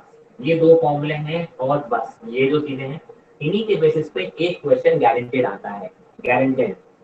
आज के क्लास में जो पढ़ रहे हैं ये मान के चलिए छोटे छोटे टॉपिक्स में गारंटेड क्वेश्चन है, इसलिए मैं बोलता हूं ये बहुत इंपॉर्टेंट टॉपिक है, 4 से 5 क्वेश्चन 6 क्वेश्चन के करीब आज की क्लास से बनते हैं और छोटे छोटे पोर्शंस हैं। एक बार रीडिंग कर लो, एक दिन में आप ये चारों पांचों टॉपिक कर सकते हो और 5-6 क्वेश्चन आप लेके जा सकते हो। फोटो इफेक्ट से almost guaranteed question, radio activity से ऑलमोस्ट गारंटेड क्वेश्चन, सेमीकंडक्टर से गारंटेड क्वेश्चन, 2 क्वेश्चन आपके उस चैप्टर से आने ही आने हैं, 3 आते थे। ट्रांजिस्टर अब हट गया है, ठीक है, जहां तक अपडेटेड है वो ट्रांजिस्टर अब हट गया है, तो 2 क्वेश्चन तो मिनिमम आएंगे, हो सकता है 3 क्वेश्चन भी आ जाए। सर वो तो बोर्ड के सिलेबस से हटा था ना। क्या बोल रहे हो? सर वो जो ट्रांजिस्टर वाला टॉपिक था वो तो जो बोर्ड के बच्चे थे जो 12th वाले उनके लिए हटा था ना, कि नीट के लिए भी बेटा हटा था। बोर्ड में तो जीना डायोड भी हट गया है, बोर्ड की तो मैं बात ही नहीं कर रहा अभी। बोर्ड में तो ये जो पढ़ा रहा हूँ ना ये भी हट गया है। नहीं सर, अभी नहीं सर, हमारे टाइम में सर, अभी हमने जो एग्जाम दिया था उस टाइम ट्रांजिस्टर सिलेबस में नहीं था ना। हाँ हाँ बेटा, तो जो जो चीजें बोर्ड से हटती जाएंगी वो चीजें आपके नीट से हटती जाएंगी। जो ओके चीजें आप सर। स्कूल में पढ़े ही नहीं तो नीट में पूछ कैसे लेगा, सोचो आप। इनफैक्ट ये जो हट गया ना इस साल इससे भी क्वेश्चन आने के चांसेस मुझे लग नहीं रहे। इस साल आ जाएगा मतलब, सॉरी हाँ आप लोग तो इसी साल बोले, सॉरी माय मिस्टेक, इस साल तो आएगा, अगली साल जो दोगे देंगे ना 2021 में, उनके लिए टॉपिक गायब है, रेडियो एक्टिविटी गायब है पूरा, ठीक है। बोर्ड में हट गया मतलब नीट में हटना गारंटेड है, अभी तक ऑफिशियल कुछ नहीं है इसलिए हम कुछ बोल नहीं सकते, लेकिन बोर्ड में हटना मतलब जो आप अभी आपने देखा होगा अपडेट किया सिलेबस, वो बोर्ड में हट गया मतलब 110% नीट में हटेगा, इस साल के लिए हटना पड़े जैसे भी करेंगे वो, क्योंकि गवर्नमेंट कभी भी ऐसी चीजें नहीं पूछ सकती जो कि स्कूल में नहीं पढ़ाई गई होगी। The reason is government cannot ask you to go outside the school and read or study. Getting my point? जी सर। तो अभी जैसे जो बोर्ड एडिशन आए मैं बच्चों को बोल देता हूँ अभी मैं नहीं पढ़ा रहा हूँ, अगर नहीं हटा तो बाद में पढ़ा दूंगा, टाइम बचेगा, लेकिन मुझे मालूम है हटा नहीं है तो मैं क्यों पढ़ाऊँ, जबरदस्ती आपको क्यों बोलूँ कि आप पढ़ो, 110% आई एम वेरी श्योर, लेकिन ऑफिशियल नहीं है तो मैं कह नहीं सकता आएगा नहीं, है ना। मैं बस ये बोल देता हूँ कि अभी के लिए अपन छोड़ देते हैं, जब ऑफिशियल स्टेटमेंट आ जाएगा तो हटाना होगा तो हटना ही है जो कि, और अगर नहीं हटा बाई चांस तो पढ़ लेंगे तब, ठीक है, ऐसा बोल देते हैं हम उसको, जबकि मुझे मालूम है उनको भी मालूम है क्यों हटना ही है, ठीक है, तो हम क्यों अभी पढ़ाएं और फिर बाद में आप हटा ही देना है, तो सेम चीज है उनके लिए ये न्यूक्लियर ये सब हट चुका है, जैसे आपके में सिलेबस में ट्रांजिस्टर हट गया है तो 110% I am pretty sure NEET can not ask transistor, आप पूछें तो फिर गवर्नमेंट पे क्वेश्चन हो जाएंगे, ठीक है, तो इसलिए हम उन्हीं उसको लेके चल रहे हैं और कुछ नहीं, ठीक है ना, यहाँ तक कोई दिक्कत। यस सर, क्लियर है। चलिए तो अब आपने बचती है बेसिकली लास्ट थिंग है जो उसमें मेन इंपॉर्टेंट पार्ट है, दैट इज सेमीकंडक्टर, ठीक है। सेमीकंडक्टर में जो पीएन जंक्शन वगैरह है वो मैं आपको पढ़ा दे रहा हूँ और आपको गेट पढ़ा दूंगा, ठीक है। उसमें बेसिकली जो इम्पोर्टेंट पार्ट एक और है, तीन टाइप के जो बेसिक सेमीकंडक्टर का यूज होता है, एक सोलर में, एक एलईडी में, एलसीडी वगैरह में, ठीक है, तो उनको आप पढ़ लेना थ्योरेटिकली, बिकॉज उसमें थ्योरी है, उसके थोड़ा डेटा पॉइंट्स आपको याद करने पड़ेंगे कि जैसे सोलर सेल में कौन से यूज होते हैं, लाइटनिंग आपके जो एलईडीज होते हैं उसमें कौन सा सेमीकंडक्टर यूज होता है, तो वो थोड़े से लर्निंग पॉइंट्स होंगे, छोटे छोटे पॉइंट्स हैं, ठीक है, कि कौन सा सेमीकंडक्टर और क्यों यूज हो रहा है, ठीक है, वो आपके लर्निंग पॉइंट होंगे, बाकी आपका जो एक्सप्रेशन वाला पॉइंट है वो मैं आपको यहाँ पे एक्सप्लेन कर दूंगा, चलिए।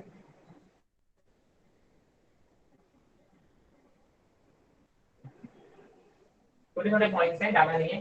सेमीकंडक्टर देखिए तीन टाइप के मटेरियल होते हैं बेसिकली हमारे पास, होते हैं कंडक्टर, इंसुलेटर एंड सेमीकंडक्टर।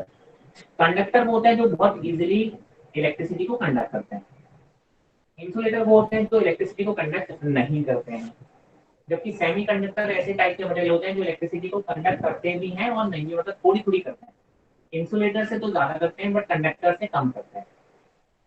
तो हम क्या कहते हैं, हमें एक इनका ऐसे कैसे कोई ग्राफिकल प्रेजेंटेशन हम समझाते हैं, हम कहते हैं कि सर यहाँ पे एक इस टाइप से हम मान लेते हैं कि ऐसे बैंड बना लेते हैं, जैसे स्टेज होती है ना, excited state 1 level, first level, second level, third level, ऐसे जब एक साथ, ये तो एक एटम के अंदर होती है, कई सारे जब एटम एक साथ मिक्स हो जाते हैं, ठीक है, तो उनकी एक्साइटेड स्टेट एक ग्रुप ऑफ एनर्जी पे बेस्ड होती है, तो वो सारे ग्रुप आप बोलते हो कि सर ये होता है कंडक्शन बैंड, होता है आउटर वैलेंसी का जो बैंड होता है उसको हम बोलते हैं कंडक्शन बैंड, ये होता है वैलेंसी बैंड। अब कंडक्टर के लिए क्या होता है, ये कंडक्शन बैंड यहाँ ऐसे ड्रॉ होता है, इसी में मर्ज होता है, जो कंडक्शन बैंड होता है वो ओवरलैपिंग हो रहा होता है कंडक्टर्स के लिए, मतलब इन दोनों के बीच में कोई भी एनर्जी गैप नहीं होगा, वो दोनों एक दूसरे से मिले हुए होंगे, इसलिए हम बोलते हैं कंडक्शन बैंड। इलेक्ट्रॉन जब कंडक्शन बैंड में, इसका मतलब वो कंडक्ट कर सकता है। और आपने बोला कि सर इलेक्ट्रॉन्स कहाँ रहते हैं, वैलेंसी बैंड में जो सबसे ज्यादा फ्री रहते हैं, तो वैलेंसी बैंड कंडक्शन बैंड अगर साथ में है तो आप बोलोगे इसका मतलब वो कंडक्टर है। अगर आप बोलते हो कि एनर्जी गैप बहुत ज्यादा है, वैलेंसी बैंड और इनके बीच में जो एनर्जी गैप है that is greater than 3 electron volt, अगर ये एनर्जी गैप यहाँ से यहाँ जाने में 3 इलेक्ट्रॉन वोल्ट से ज्यादा एनर्जी चाहिए, तो आप बोलोगे इसका मतलब ये मटेरियल कैसा है, इंसुलेटर है, कैसा है, इंसुलेटर है, ठीक है। वैलेंसी में इलेक्ट्रॉन्स हैं बट कंडक्शन बैंड में चाहिए मुझे कंडक्ट कराने के लिए तो इतनी एनर्जी चाहिए, तब जाके वो यहाँ से यहाँ जंप कर पाएगा, मतलब तब जाके वो कंडक्टिंग बन पाएगा, जो कि इसके लिए ऑलमोस्ट इम्पॉसिबल हो जाता है। इसलिए आप बोलते हैं अगर इन दोनों के बीच में जो एनर्जी गैप है वो 3 इलेक्ट्रॉन वोल्ट से ज्यादा है तो आप बोलोगे उसको इंसुलेटर। अब अगर आप बोलोगे 3 इलेक्ट्रॉन वोल्ट से कम नहीं है, 1 electron volt, 1.2 electron volt, 1.1 electron volt, तो आप बोलोगे वो हो जाएगा सेमीकंडक्टर। मतलब गैप तो है बट इतना कम है कि electrons can jump by gaining some energy, electron can jump from valency to conduction, और यू कैन से दैट कुछ एनर्जी लेके वो फ्री हो सकते हैं कंडक्शन के लिए। तो ऐसे मटेरियल को हम बोलते हैं सेमीकंडक्टर। ठीक है, इनके कंडक्शन बैंड और इनके बीच के लेवल में एक गैप तो होता है एनर्जी का, बट वो बहुत ज्यादा नहीं होता। तो ऐसे कुछ मटेरियल है जिसको हम बोलते हैं सिलिकॉन, जर्मेनियम। ठीक है, ऐसे आप बोलते हैं कुछ ऐसे एटम्स हैं, ऐसे एलिमेंट्स हैं जिनके बीच का जो कंडक्शन और वैलेंसी बैंड का जो गैप होता है वो कम होता है, and they are called semiconductors, और दे कैन कंडक्ट। क्या करते हैं वो? They can conduct. तो होता क्या है कि सर ऐसे को हम बोलते हैं इंट्रिंसिक सेमीकंडक्टर, इंट्रिंसिक या प्योर सेमीकंडक्टर। जैसे सिलिकॉन हो गया, जर्मेनियम हो गया, है ना, इंट्रिंसिक या प्योर सेमीकंडक्टर। उसमें क्या होगा, देखो अगर एक इलेक्ट्रॉन यहाँ से जंप करके गया, यहाँ एक इलेक्ट्रॉन आएगा तो ये अपनी जगह पे खाली जगह छोड़ जाएगा। ठीक है, मैंने कहा मानो सिलिकॉन की बात कर लेते हैं।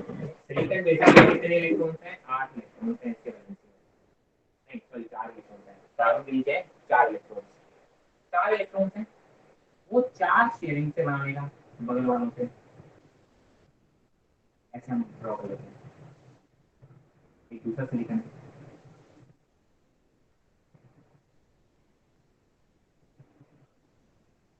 देखिए भाई, उसने आसपास के 4 एटम से मिलके, चारों के पास से 4 शेयरिंग से लेके उसके पास अपने आप के ऑक्टेट को उसने कंप्लीट कर लिया। ठीक है, आप बोलते हो कि सर कभी कभी क्या होता है कि सर जैसे एक इलेक्ट्रॉन है वैलेंसी में, ये जंप करके जब यहाँ इलेक्ट्रॉन पहुंच जाता है तो अपनी जगह पे एक होल छोड़ जाता है। मान लो ये वाला इलेक्ट्रॉन जंप कर गया अपनी जगह पे, ये स्ट्रेट हो जाता है, इसको हम बोलते हैं होल, और इसको हम बोलते हैं इलेक्ट्रॉन होल पेयर। इससे क्या होता है, ये वाले इलेक्ट्रॉन को अगर ये अट्रैक्ट करता है तो ये इसको जंप करेगा, इसको ऑक्यूपाई करेगा तो ये अपनी जगह पे क्या कर देगा, होल छोड़ देगा। तो ऐसे करके बगल वाला इसको जंप करेगा, बगल इससे, तो ये इलेक्ट्रॉन्स इस तरीके से मूव कर सकते हैं, and this is how they can conduct. But this conduction is very कम। आप देखो इसको बोलते हैं इंट्रिंसिक या प्योर सेमीकंडक्टर। जितने यहाँ होल्स बनेंगे उतने यहाँ फ्री इलेक्ट्रॉन्स होंगे, है ना। तो आप क्या बोलोगे, देखो इलेक्ट्रॉन जब इधर आ रहा है तो आपको क्या लग रहा है, होल इधर जा रहा है। जब electron is jumping from here तो आपको क्या लग रहा है, hole is jumping from here. तो आप बोलते हो कि इंट्रिंसिक सेमीकंडक्टर में जो नंबर ऑफ इलेक्ट्रॉन्स होते हैं या नंबर ऑफ होल्स होते हैं वो कैसे होते हैं, बराबर होते हैं। एंड जो करंट फ्लो होता है that is equal to N E plus N, N E plus N. ठीक है, ये होता है pure semiconductor, that is very very less current. ठीक है, प्योर सेमीकंडक्टर है, प्योर सिलिकॉन है, प्योर जर्मेनियम है, बट ये जो करंट होता है वो बहुत कम होता है, कैसा होता है, बहुत कम।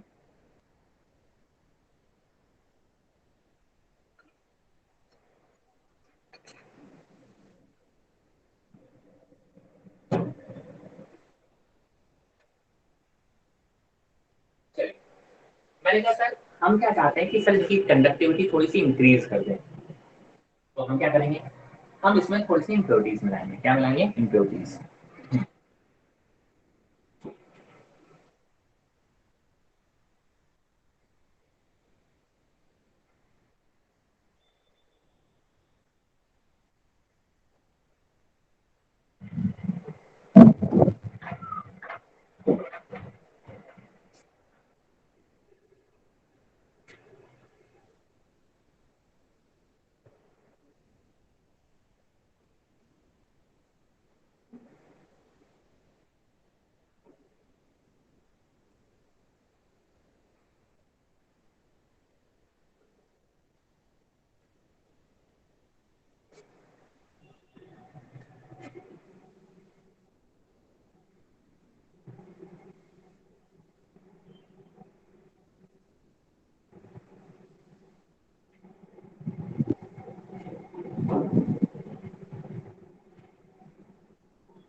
हमने कहा सर अगर हम किसी भी प्योर सेमीकंडक्टर में थोड़ी सी इम्प्योरिटीज मिलाएं तो हमारे जो सेमीकंडक्टर बन जाते हैं that is called impure semiconductor. ठीक है, और उसको हम एक्सट्रिंसिक सेमीकंडक्टर बोलते हैं।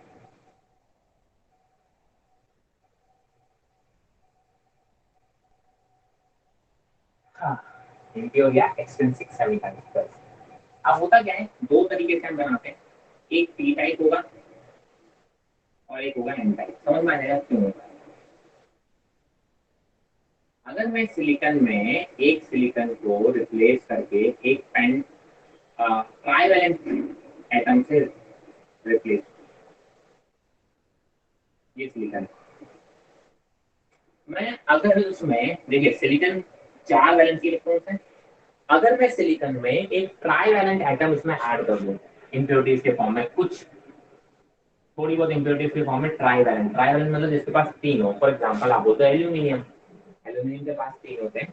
मैंने कहा सर अगर मैं एक ट्राइवेलेंट मान लो एल्यूमिनियम से रिप्लेस कर दूं, तो एल्यूमिनियम के पास तो कितने 3 ही इलेक्ट्रॉन है ना, तो आप बोलोगे 1 इलेक्ट्रॉन, 2 इलेक्ट्रॉन और 3 इलेक्ट्रॉन, 3 इलेक्ट्रॉन है, एक तो उसके पास है ही नहीं, तो आप बोलते हैं यहाँ पे कैसा होगा, होल होगा, शेयरिंग से बनाना है बाकी तो ठीक है, लेकिन एक तो इसके पास शेयरिंग के लिए है ही नहीं, तो ये तो शेयरिंग वाला है, लेकिन यहाँ पे शेयरिंग के लिए नहीं है, 4 उसके खुद है, 4 वो शेयरिंग से ले रहा है, तो 4 तो वो शेयरिंग से ले रहा है, बट शेयरिंग देने के लिए इसके पास 3 ही है ना, तो एक यहाँ पे इसके पास क्या हो जाएगा, ये एक्स्ट्रा होल हो जाएगा, ठीक है। तो आप बोलते हो कि सर इसको हम बोलते हैं एक्सेप्टर इम्प्योरिटीज, मतलब ये एक इलेक्ट्रॉन एक्स्ट्रा एक्सेप्ट कर सकते हैं।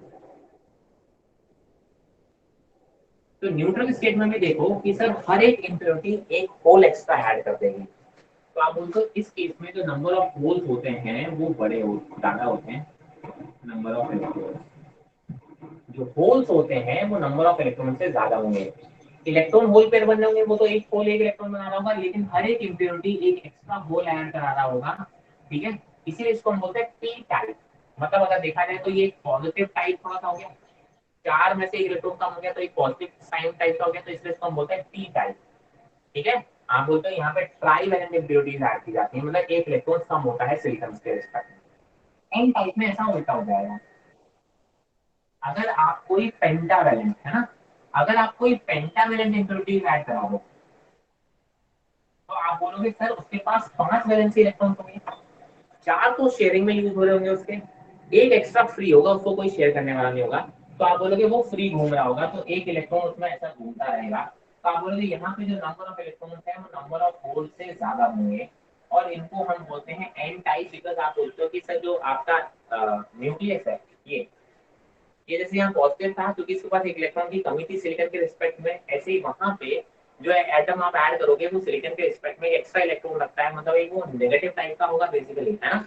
तो आप बोलते हो कि इसमें number of electrons number of hole pair से ज्यादा होंगे, इसमें number of holes number of electron से ज्यादा होंगे, ठीक है। इसको हम बोलते हैं पी टाइप और इसको बोलते हैं हम N type semiconductor, and they are impure semiconductor because हमने इसमें कुछ इम्प्योरिटीज मिला ली है, पेंटावेलेंट इम्प्योरिटीज, या फिर आप बोल सकते हो इसको हम बोलते हैं डोनर टाइप, इसमें जो इम्प्योरिटीज मिलती है उसको हम बोलते हैं डोनर इम्प्योरिटीज या डोनर टाइप, क्योंकि वो एक इलेक्ट्रॉन डोनेट कर रहा है, एक्स्ट्रा इलेक्ट्रॉन है, तो उसको हम बोलते हैं डोनर इम्प्योरिटीज या donor type. I hope this is very clear. So there are two types of semiconductor, intrinsic and extrinsic। अब अभी भी जो कंडक्टिविटी है वो बहुत ज्यादा नहीं हुई, हम चाहते हैं कंडक्टिविटी थोड़ी और ज्यादा हो, ठीक है। तो अब क्या करेंगे, अब हम करेंगे डोपिंग हो गई इसको, अच्छा ये प्रोसेस को बोलते हैं doping, the mixing of impurities in the, आप बोल सकते हो pure semiconductor is called doping, क्या बोलते हैं उसको, डोपिंग, ठीक है।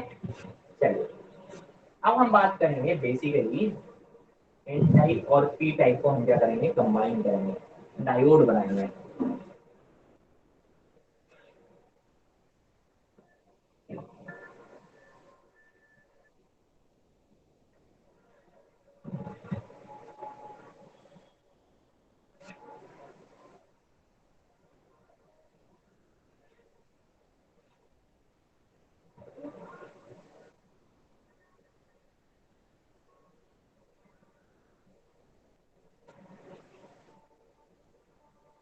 चलिए now we will call p-n junction diode।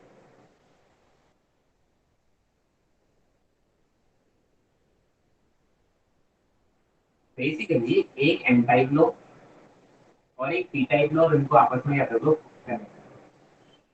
आपस में क्या कर दो, उसको हम बोलते हैं बेसिकली, आप बोलोगे P N type junction diode, दो डायोड, डायोड का मतलब इसके पास दो टर्मिनल है इसलिए इसको हम बोलते हैं डायोड, डायोड जंक्शन क्यों बोले, क्योंकि यहाँ पर देखिए जंक्शन बनेगा जो कि बहुत इंपॉर्टेंट रोल प्ले कर रहा है। आप देखो क्यों रोल प्ले कर रहा है, मैंने कहा इसके पास बहुत सारे इलेक्ट्रॉन्स हैं और इसके बाद बहुत सारे होल्स हैं, इलेक्ट्रॉन्स कम है, यहाँ पे होल्स कम है। अब देखो क्या होगा, इलेक्ट्रॉन्स की डेंसिटी यहाँ ज्यादा है, यहाँ कम है, तो this electron will move here. अभी तक इलेक्ट्रॉन्स कैसे थे, अपने अपने एटम से जुड़े हुए थे। तो कोई भी एटम आप बोलोगे कि जो आपकी एटम था, जैसे पेंटावेलेंट आया, वो एटम के साथ इलेक्ट्रॉन से अलग नहीं हुए, तो वो बेसिकली आप बोल सकते हो कि इलेक्ट्रॉन्स अगर अलग हो जाते तो वो एटम्स कैटाइन या एनाइन बन जाते हैं। अभी तक वो साथ में थे, लेकिन जब ये कंबाइन होंगे तो यहाँ से एटम से इलेक्ट्रॉन हटेगा और इसके दूसरे एटम जिसके पास इम्प्योरिटीज में होल्स है वहां पे जाके कंबाइन हो जाएगा। तो क्या होगा, इस तरह देखो, आप बोलते ये इलेक्ट्रॉन यहाँ से गया तो यहाँ पे एक पॉजिटिव एटम आ जाएगा, इलेक्ट्रॉन जब चला गया तब यहाँ पॉजिटिव एटम लग जाएगा, यहाँ पे भी पॉजिटिव एटम लग जाएगा। ये इलेक्ट्रॉन इस एटम के पास आ रहा है, मतलब ये इलेक्ट्रॉन पहले न्यूट्रल था, अब आपका नेगेटिव हो जाएगा। ठीक है, तो बीच में आप बोल सकते हैं लेयर बन जाती है, यहाँ पे अभी भी वैसे करेगा एन टाइप और बाकी पी टाइप, यहाँ अभी भी इलेक्ट्रॉन है, यहाँ अभी भी प्रोटॉन्स है और होल्स एक्स्ट्रा है, तो होल्स न्यूट्रलाइज हो गए। इसको हम बोलते हैं बेसिकली जंक्शन। अब आप क्या बोलोगे, एक पर्टिकुलर लेवल के बाद ये नेगेटिव चार्ज इतना ज्यादा हो जाता है कि ये इलेक्ट्रॉन यहाँ से जंप करना चाहते हैं, बट उसको वो सकता आने नहीं देगा, ये रिवर्स से फोर्स लगा के इसको भगा देगा। या आप बोलोगे ये होल्स इधर आना चाहते हैं, लेकिन ये पॉजिटिव चार्ज उसको धक्का देके भगा देगा और ये बैलेंस हो जाएगा। मतलब now no more electrons can move from here to there. आप बोलते हो ये आपकी क्या बन गई, एक जंक्शन बैरियर बन गया। क्या बन गया, जंक्शन एक बैरियर की तरह काम करने लगा। और कोई भी इलेक्ट्रॉन जो आपके मेजॉरिटी चार्ज कैरियर, राइट, जब आप बोलते हो इसमें इलेक्ट्रॉन कैसे हैं मेजॉरिटी चार्ज कैरियर में, एन टाइप में मेजॉरिटी चार्ज कैरियर इलेक्ट्रॉन होते हैं, पी टाइप में मेजॉरिटी चार्ज कैरियर कौन होते हैं, होल्स होते हैं। तो बोलते हैं मेजॉरिटी चार्ज कैरियर जो मूव करते हैं वो मूव नहीं कर सकते। हाँ माइनर, इसमें माइनर क्या है, इलेक्ट्रॉन, और इसमें माइनर क्या, hole. This electron can still move and this hole can still move. आप बोलते हैं माइनॉरिटी चार्ज कैरियर्स की वजह से, दिस माइनॉरिटी चार्ज इलेक्ट्रॉन से अगर इधर मूव करेगा तो करंट, इसको हम बोलते हैं ड्रिफ्ट करंट, आईडी। ये किसकी वजह से होता है, ये माइनॉरिटी चार्ज कैरियर्स की वजह से होता है। ये जो करंट होता है इसको हम बोलते हैं माइनॉरिटी चार्ज कैरियर्स की वजह से, और जो मेजॉरिटी की वजह से होता है करंट, वो इधर आएगा, उसको हम बोलते हैं डिफ्यूजन करंट, आई डिफ्यूजन। मेजॉरिटी कैरियर्स की वजह से होता है। तो भाई साहब जैसी जंक्शन बैरियर बन गया, आप क्या बोलोगे, ये वाला करंट जीरो हो जाएगा। ये वाला बहुत छोटा होता है, बहुत छोटा होता है, क्योंकि जो माइनॉरिटी चार्ज कैरियर्स वो बहुत कम होते हैं, मैंने बोला कंडक्टिविटी बहुत कम है। जब आपने इम्प्योरिटीज मिलाया तब कंडक्टिविटी बढ़ी, तब उनके मेजॉरिटी चार्ज कैरियर्स की वजह से जो करंट आया वो बढ़ा, उसको हम बोलते हैं डिफ्यूजन करंट। तो ये चलता भी रहेगा तो मुझे उससे कोई फायदा नहीं है, ना के बराबर आप उसको जीरो मान लेते, आइडियली तो हम उसको जीरो मान लेते, हमें चाहिए होता है ये। तो आप बोलोगे कि सर इनके बीच में जंक्शन बन जाता है जिसकी वजह से फर्दर मूवमेंट रुक जाता है। ठीक है, और उस जंक्शन को हम बोलते हैं जंक्शन बैरियर, या फिर आप और बेसिकली कह सकते हो जंक्शन बनने का मतलब समझ, एक बैटरी की तरह ये पॉजिटिव और नेगेटिव टर्मिनल बन जाते हैं, पोटेंशियल डिफरेंस बन जाता है, जिसकी वजह से ये electron electron always have a tendency from negative to positive move करने की है। और प्रोटॉन की हमेशा या पॉजिटिव चार्ज की टेंडेंसी होती है पॉजिटिव टू नेगेटिव। तो इलेक्ट्रॉन की टेंडेंसी नेगेटिव टू पॉजिटिव है, आप बोलते यहाँ नेगेटिव मिल गया, तो ये इलेक्ट्रॉन की टेंडेंसी इधर से इधर है, इधर से इधर नहीं जा पाएंगे। अब हम बोलते हैं कि बाइसिंग करते हैं। ठीक है, ये तो हमारा डायोड बन गया है, इसका डायोड का साइन होता है ये। ठीक है, इस टाइप के साइन को पी बोलते हैं और इधर साइन ऐसे, इस टाइप का साइन बनाते हैं डायोड का। ठीक है, ऐसे ट्रायंगल और ऐसे, इस साइड को हम पी वाला बोलते हैं, इस साइड वाले को साइन को हम एन वाला बोलते हैं, मतलब एन टाइप। ये सिंबल है डायोड का, क्या है, सिंबल है। अच्छा, अब हम बात करेंगे बाइसिंग की। इसकी बात करेंगे बाइसिंग, फॉरवर्ड बाइसिंग और रिवर्स बाइसिंग।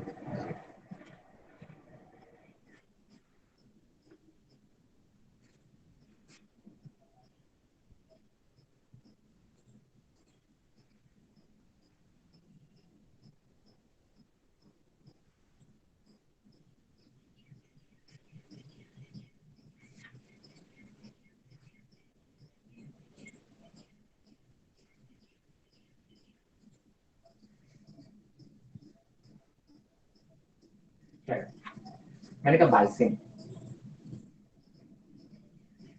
बाइसिंग मतलब basically connecting with the battery, connecting with the battery. अब हम जंक्शन को एक बैटरी से कनेक्ट कर रहे हैं। ठीक है, जब आप बैटरी से कनेक्ट करोगे तो उसको एक को बोलते हैं फॉरवर्ड बाइसिंग,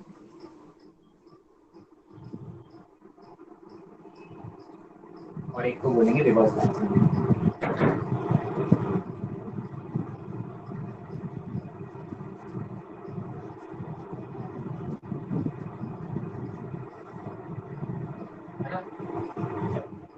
फॉरवर्ड बाइसिंग का मतलब क्या हुआ कि सर ये मान लो पी टाइप है, ये मान लो एन टाइप है,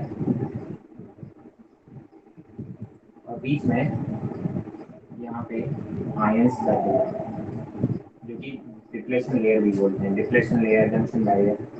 अगर आपने पॉजिटिव को पॉजिटिव टर्मिनल से कनेक्ट कर दिया, पी टाइप को अगर आपने पॉजिटिव से टर्मिनल कर दिया और एन टाइप को नेगेटिव से कनेक्ट कर दिया, उसको बोलते हैं फॉरवर्ड बाइसिंग। रिवर्स बाइसिंग का मतलब क्या हुआ कि अगर आपने पॉजिटिव टर्मिनल को नेगेटिव से कनेक्ट कर दिया, मतलब पी वाले को नेगेटिव से कनेक्ट कर दिया और एन वाले को पॉजिटिव से कनेक्ट कर दिया, उसको बोलते हैं रिवर्स बाइसिंग। फॉरवर्ड बाइसिंग से क्या होता है, देखो ये प्लस हो जाएगा, ये नेगेटिव आ जाएगा, ठीक है। तो आप बोलते हो कि सर इसकी वजह से ये जो उल्टा बना, देखो यहाँ पे प्लस था, यहाँ माइनस था, ये बैटरी उल्टी बनी थी, ठीक है। आप बोलते हो ये उसको तोड़ के इलेक्ट्रॉन्स को, देखो ये बैटरी पावरफुल होगी तो ये इलेक्ट्रॉन्स को जबरदस्ती यहाँ से यहाँ फोर्सफुली मूव कराएगी और इसकी वेट को कम कर देगी। क्या कर देगी, इसकी वेट को, क्योंकि ये मोशन चालू कर देगी और इसकी वेट को कम कर देगी, तो ये जो करंट है वो इधर की तरफ, इलेक्ट्रॉन इधर आएगा, मतलब करंट इधर की तरफ जाएगा, तो डिफ्यूजन करंट फ्लो होने लगता है और आप बोलते हो कि सर इसमें एक करंट स्टार्ट हो जाएगा। ध्यान रखना, फॉरवर्ड बाइसिंग में डिप्लेशन लेयर कम हो जाएगी, जो लेयर है ना, बैरियर है, वो कम हो जाएगा, उसकी वेट कम हो जाएगी। जबकि इसमें उल्टा होगा। आप सोचो, अगर मैंने कहा ये ऑलरेडी पॉजिटिव था और इसी को पॉजिटिव से कनेक्ट करते तो ये और पॉजिटिव हो जाता, मतलब ये इलेक्ट्रॉन्स को और रिपेल करता, मतलब इसकी जो लेयर थी वो और बड़ी हो जाती, ये जो बैरियर था वो और बड़ा हो जाता, उसकी वेट और ज्यादा बड़ी हो जाती, और डिफ्यूजन करंट तो कैसे भी फ्लो नहीं होता, फिर उसमें क्या करंट फ्लो होता है, ड्रिफ्ट, जो कि बहुत ना के बराबर होता है। तो आइडियली तो हम ये मानते हैं कि आइडियली इसमें जो करंट फ्लो होगा वो जीरो होगा, आइडियली, मतलब इसका जो करंट रेजिस्टेंस होगा वो इनफाइनाइट होगा आइडियली। इसमें हम आइडियली मानते हैं कि जो रेजिस्टेंस होगा वो जीरो, करंट की वैल्यू आप बहुत ज्यादा फ्लो कर सकते हो आइडियली, बट ऐसा होता नहीं है ना। आप बोलोगे सर अगर मैं बात करूँ, इनका ग्राफ बनाऊँ, कैरेक्टरिस्टिक जिसको बोलते हैं, यहाँ पे करंट है, यहाँ पे वोल्टेज है, तो ये कर्व ऐसा बनेगा, ठीक है, ये मिली एम्पियर में होता है, और यहाँ पे जो नीचे करंट है वो माइक्रो एम्पियर में है। ये देखो, जब वोल्टेज पॉजिटिव है इसका मतलब आप बोलो ये फॉरवर्ड बाइसिंग की बात कर रहे हैं। तो देखिए, जब तक कि यहाँ पे जो बैटरी बनी, ये जो बैरियर बना है, पोटेंशियल की वैल्यू हम इतनी कम लगाएंगे इस बैरियर को खत्म ना कर पाए, तब तक करंट फ्लो नहीं होगा। पहले आप बोलोगे कि सर कुछ पोटेंशियल तो इस बैरियर को खत्म करने तक लग जाएगा, तब तक करंट जीरो होगा, और जैसे ही ये बैरियर खत्म हो जाएगा, मतलब यहाँ जो पोटेंशियल ड्रॉप आ रहा था उसके जस्ट ऑपोजिट एक पोटेंशियल ड्रॉप क्रिएट करेंगे, तो जैसे ये उसको बैलेंस करने लायक हो जाएगा, मतलब टोटल पोटेंशियल डिफरेंस जीरो हो जाएगा। अब और बड़ी बैटरी लगाओगे तो करंट फ्लो होने लगेगा, और आप बोलोगे करंट की वैल्यू जैसे बैटरी बढ़ाओगे आप करंट बढ़ने लगता है, ठीक है। ये तो वही फॉरवर्ड बाइसिंग में। रिवर्स बाइसिंग में क्या होता है कि सर आप कितना भी बढ़ा लो, कितना भी पोटेंशियल आप बढ़ाते जाओ, करंट ऑलमोस्ट, एक तो देखो माइक्रो एम्पियर में, और वो भी ये वैल्यू बहुत कम है, ऑलमोस्ट जीरो जैसा है, लेकिन सडनली एक पॉइंट के बाद क्या होता है, ये ग्राफ ऐसा बन जाता है ना, इसको हम बोलते हैं ब्रेक डाउन। यहाँ पे क्या हो गया, ये ब्रेक डाउन हो गया, हम नेगेटिव पोटेंशियल इतना बढ़ाते जा रहे हैं, इतना बढ़ाते जा रहे हैं, इतना बढ़ाते जा रहे हैं, करंट ना के बराबर बढ़ रहा है, zero zero zero, almost zero current बढ़ता चला जा रहा है, राइट। लेकिन एक पोटेंशियल के बाद सडनली एकदम से करंट बहुत ज्यादा बढ़ जाता है, जिसको हम बोलते हैं ब्रेक डाउन। वहां पे क्या होता है, सडनली जो मॉलिक्यूल के बीच के बॉन्ड्स वगैरह ब्रेक होते हैं और ढेर सारे इलेक्ट्रॉन्स एकदम से जनरेट होते हैं, तो क्या होगा कि पोटेंशियल आप बढ़ाने की कोशिश तो बहुत करोगे, लेकिन वो बढ़ेगा नहीं, सिर्फ करंट करंट बढ़ता चला जाता है। अब आप कोशिश करोगे कि पोटेंशियल बढ़ा लो, आप बढ़ा नहीं पाओगे, उसके अक्रॉस इतना ज्यादा करंट फ्लो होगा कि आप चाहो तो पोटेंशियल बढ़ाओ तो आप बढ़ा नहीं पाओगे, ठीक है। इसको हम बोलते हैं फॉरवर्ड, देखिए करंट बहुत कम है, ठीक है, इसको हम बोलते हैं reverse bias. Almost current zero, देखो ऑलमोस्ट जीरो, यहाँ पे करंट की वैल्यू काफी ज्यादा है, ठीक है। तो ये कुछ बातें होंगी आपके रिवर्स बाइसिंग में और फॉरवर्ड बाइसिंग में। आई hope this is very clear. Ideally remember this कि आइडियली अगर हमारे किसी सर्किट में लगा है और उसने कुछ नहीं बोला है तो आप डायोड को आइडियल मानोगे। अगर वो फॉरवर्ड बाइसिंग में हो रहा है तो आप उसको एक सर्किट वायर की तरह यूज कर लो, मतलब आर की वैल्यू कितनी है, जीरो। और अगर रिवर्स बाइस की तरह दिख रहा है तो आप उन दो पॉइंट्स को ओपन कर दो, यानी वो सर्किट वहां पे ब्रेक हो गया, आर इंफिनिटी के बराबर हो गया। तो सर्किट में कई बार ऐसे यूज होते हैं, ठीक है। तो ये बातें थी आपकी forward biasing and reverse biasing की, ठीक है। अब इसमें कुछ एप्लीकेशन होगी, मैं फॉरवर्ड बाइसिंग और रिवर्स बाइसिंग की भैया ये कैसे यूज होता है मैं आपको बता दे रहा हूँ, ठीक है। जैसे कि सोलर सेल में हो गया, एलईडी में हो गया और फोटो डायोड में हो गया, ठीक है। इस तरीके से आपका, या फिर रेक्टिफायर हो गया, किस तरीके से इनका कंस्ट्रक्शन होता है, किस तरीके से लाइट आप कौन से पावर बाइस में काम कर रहा है कि रिवर्स बाइस में काम कर रहा है, ये एप्लीकेशन आप पढ़ जरूर लीजिएगा, बिकॉज इसमें छोटे छोटे डेटा पॉइंट्स होते हैं जिनको ऐसे 4-5 स्टेटमेंट के फॉर्म में आ जाते हैं ऑप्शन, तो उसमें टिक करने करते हैं कि बताओ सोलर सेल में वो रिवर्स बाइस में यूज हो रहा है कि फॉरवर्ड बाइस में यूज हो रहा है, कौन सा मटेरियल सुइटेबल है सोलर सेल के लिए। तो वो तो आप सोलर सेल की यूज क्या है, सोलर सेल का एलईडी का क्या यूज है, फोटो डायोड का क्या यूज है, रेक्टिफायर का क्या यूज है, ये सब आपको बेसिक आप कह सकते हैं एप्लीकेशन है। थ्योरेटिकल तो एक बार रीडिंग आप पढ़ लोगे तो आपसे क्वेश्चन अगर बन जाएंगे तो पूछे जाएंगे, ठीक है। मैं आपको बता देता हूँ जीना डायोड का बेसिकली। जीना डायोड में आपको थोड़ा समझा देता हूँ, ठीक है। हालांकि उसके भी आने के चांसेस अब खत्म हो गए, बट फिर भी आपके में आ सकता है। Zener diode and then we will move on to the gates, ठीक है।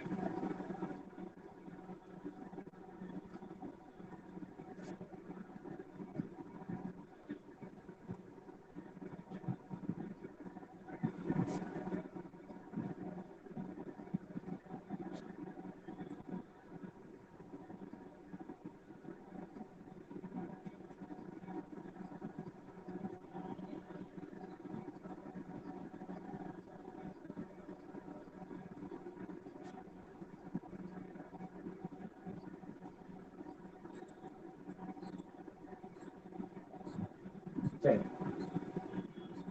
मैं कहता हूँ जीना डायोड क्या होता है। ये जो जीना डायोड है ये फॉरवर्ड बाइस में काम करता है, ठीक है। अभी आपने देखा फॉरवर्ड बाइस की जो रिवर्स बाइस में काम करता है। अभी आपने इसकी कैरेक्टरिस्टिक देखी, पता नहीं लगा। इसका मतलब एक पर्टिकुलर, इसको हम बोलते हैं ब्रेकडाउन वोल्टेज। ब्रेकडाउन वोल्टेज मतलब आप बोलते हैं एक पर्टिकुलर वोल्टेज के बाद आप कितना भी वोल्टेज बढ़ाने की कोशिश करो, करंट इनफाइनाइट हो जाएगा ऑलमोस्ट, बट वोल्टेज की वैल्यू नहीं बढ़ेगी। तो हम इसको वोल्टेज रेगुलेटर की तरह यूज करते हैं। कैसे यूज करते हैं? वोल्टेज रेगुलेटर, ठीक है। वोल्टेज रेगुलेटर की तरह हम इसको यूज करते हैं। मैंने कहा होता क्या, देखिए ये सर्किट है,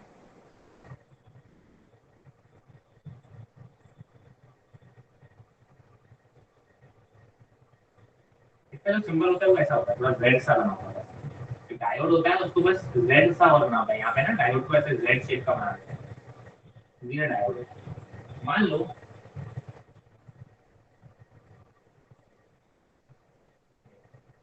रिवर्स बाइस में देखो नेगेटिव वाला टर्मिनल आपका पी से कनेक्टेड है और पॉजिटिव वाला टर्मिनल आपका एन से कनेक्टेड रिवर्स बाइस में। होता क्या है, ये R1 यहाँ पे आप बोलते हो कि सर यहाँ पे मैं चाहता हूँ इसके अक्रॉस वोल्टेज स्टेबल है, वोल्टेज रेगुलेटर की तरह यूज होता है। कैसे होता है वोल्टेज रेगुलेटर? वोल्टेज रेगुलेटर अपने घर में भी यूज होता है, स्टेबलाइजर जिसको बोलते हैं। मैं चाहता हूँ इसके अक्रॉस वोल्टेज हमेशा कैसा रहे, कांस्टेंट रहे। अगर आपके सर्किट में अचानक से सप्लाई का वोल्टेज बढ़ भी जाए तो इसके अक्रॉस वोल्टेज ज्यादा नहीं आए, अदरवाइज मेरा डिवाइस खराब हो जाएगा। तो होता क्या है कि सर ये ब्रेकडाउन वोल्टेज पे काम कर रहा होता है। बाकी मान लो ये एकदम एप्रोप्रिएट है, इसके अक्रॉस जो वोल्टेज होगा वो इसके अक्रॉस होगा, है ना। तो आपको पता है कितना वोल्टेज ड्रॉप होगा। अब सडनली अगर ये सप्लाई का वोल्टेज बढ़ा दी, बढ़ेगा तो इस सर्किट में करंट बढ़ेगा, करंट बढ़ेगा तो वो मैक्सिमम करंट यहीं से निकल जाएगा, क्योंकि ये जो काम है वो ब्रेकडाउन वोल्टेज पे काम कर रहा है। मैंने कहा सर सडनली आपकी सप्लाई ब्रेकडाउन वोल्टेज से ज्यादा हुई भी तो करंट सडनली जो एक्स्ट्रा करंट आएगा वो किससे चला जाएगा सर, बिना टाइम से चला जाएगा। और इसके क्रॉस आपने बोला ना वोल्टेज ब्रेकडाउन की बात, तो इसका वोल्टेज बढ़ता ही नहीं है, ना के बराबर बढ़ रहा है। इसका मतलब इसके क्रॉस नहीं बढ़ रहा है तो इस पॉइंट के अलावा इस पॉइंट के अबाउट भी नहीं बढ़ सकता है, क्योंकि दोनों पैरेलल में लगे हैं। तो अगर एक्स्ट्रा करंट सर्किट में आता भी है तो वो इसमें चला जाएगा, इसमें अपना उतना ही करंट फ्लो होता रहेगा, बिकॉज इसके अक्रॉस आपको पोटेंशियल की वैल्यू IR होती है और इसके अक्रॉस पोटेंशियल का ड्रॉप है वो आपका VB से ज्यादा हो नहीं सकता। तो आप करंट अगर बढ़ाओगे भी तो ये वाला जो सर्किट है वो करंट अपना एब्जॉर्ब कर लेगा, इसके अक्रॉस एक्स्ट्रा करंट नहीं फ्लो होने देगा, तो आपका डिवाइस नहीं खराब होगा। तो क्वेश्चन सॉल्विंग में हमेशा ध्यान रखना कि इसके अक्रॉस पोटेंशियल ड्रॉप और इसके अक्रॉस पोटेंशियल ड्रॉप की वैल्यू सेम रखते चले जाओगे और आपका सर्किट सॉल्व हो जाएंगे। So that's how it works as voltage regulator, Zener diode जिसको हम बोलते हैं, ठीक तो दैट वाज दी बेसिकली आप बोल सकते हो डायोड की जो आपकी प्रैक्टिकल एप्लीकेशन वगैरह है वो यही रही, ठीक है। डायोड बाइसिंग हो गया और कुछ चीजें थ्योरेटिकल मैंने आपको बोली है वो आपको एक बार रीडिंग कर लेनी है। Now we will move on to the logic gates. किसकी बात करेंगे हम? Logic gets.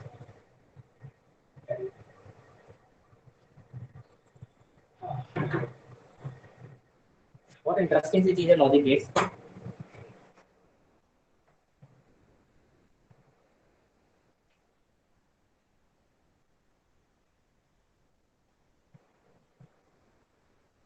और बहुत ही मतलब मान लो कि शॉर्ट शॉर्ट मार्क्स हैं लॉजिक गेट्स के।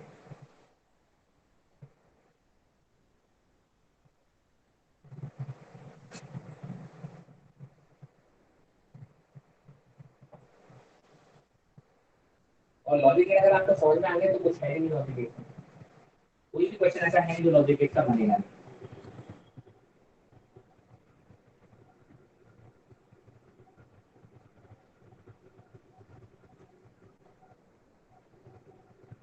अच्छे से समझ लेना लॉजिक गेट एक शॉर्ट शॉर्ट क्वेश्चन होता है, इससे मैं बोल रहा हूँ। हमारे पास लॉजिक गेट बेसिकली एक कॉम्बिनेशन होता है। लॉजिक गेट के अंदर क्या है हमें उससे मतलब नहीं है, ठीक है। अंदर आपके डायोड और ट्रांजिस्टर व्हाटएवर इट इज, आपका काम क्या करते हैं लॉजिक गेट्स का उसका मतलब होता है। देखो आप बोलते हो कि सर सबसे बेसिक होता है पहला होता है नॉट, इसका सिंबल ये होता है इनपुट। ये इनपुट साइड होती है ए और बी, और ये आपका आउटपुट साइड होता है, इसका मोबाइल होता है, ठीक है। ऐसा सिंबल होता है फिर ट्रायंगल, उसके आगे से नॉट लगा होता है, ठीक है। फिर बबल लगा होता है, इसको हम बोलते हैं नॉट। नॉट का मतलब क्या है? Not Apple. नॉट में एक ही सप्लाई होगा, नॉट में सप्लाई होगी इनपुट होगी वो एक ही होगी। देखो कहने का मतलब क्या है, ये इनपुट है। आप बोलते हो y is equal to x bar, ठीक है। ये इसको इक्वेशन लिखने का तरीका होता है y इक्वल टू एक्स बार। आपने बोला अगर मैंने यहाँ पे इनपुट 1 दिया है तो आउटपुट 0 मिलेगा, उल्टा करना है इसका। और अगर इनपुट 0 दिया है तो आउटपुट 1 मिलेगा। ये है नॉट का। नॉट का नाम ये नॉट मतलब जो आप बोलोगे मैं उसको उल्टा बोलूंगा, है ना। तो x के ऊपर बार लगा मतलब है कि x की वैल्यू को जस्ट उसने उल्टा कर देना है। अच्छा 1 का मतलब होता है यहाँ हाई वोल्टेज से, राइट। अगर आपने इसके सर्किट को हाई वोल्टेज से कनेक्ट कर रखा है तो आप बोलते हो 1 है, और अगर लो वोल्टेज से कनेक्ट कर रखा है तो 0 है। बाइनरी में ही चलती है ये वैल्यूज, ठीक है। बूलियन अलजेब्रा जिसको हम बोलते हैं। तो नॉट का काम क्या है? उल्टा करना। नाम से समझ में आ रहा है, मैं नहीं मानूंगा जो तुम बोलोगे उसका। तो देखो x 1 है तो y 0 हो जाएगा, x 0 है तो y 1 हो जाएगा। इसकी ट्रूथ टेबल इसको बोलते हैं, क्या बोलते हैं? ट्रूथ टेबल, सच्चाई की टेबल। उसमें आप कैसे रिप्रेजेंट करोगे? ऐसे। अगर आप बोलते हो x की वैल्यू y है, x की वैल्यू अगर 0 है और 1 है तो y की वैल्यू क्या हो जाएगी? आप बोलोगे 1 हो जाएगी और 0 हो जाएगी। ये आपका इनपुट है, ये आपका आउटपुट है। अगर आप इनपुट में 0 दोगे तो आउटपुट 1 मिलेगा, अगर आउटपुट में 1 दोगे और इनपुट में 1 दोगे तो आउटपुट आपका क्या मिलेगा? 0। मतलब लो दोगे तो उसको हाई वोल्टेज में कन्वर्ट कर देगा, अगर हाई वोल्टेज दोगे तो उसे लो वोल्टेज में कन्वर्ट कर देगा। नॉट में मेरे हिसाब से आपको कोई दिक्कत नहीं होगी। दूसरा है और, एक इंग्लिश वाला और है, ध्यान रखना। अगर आप इंग्लिश वाला और से बोलेंगे तो उससे आप समझ सकते हैं।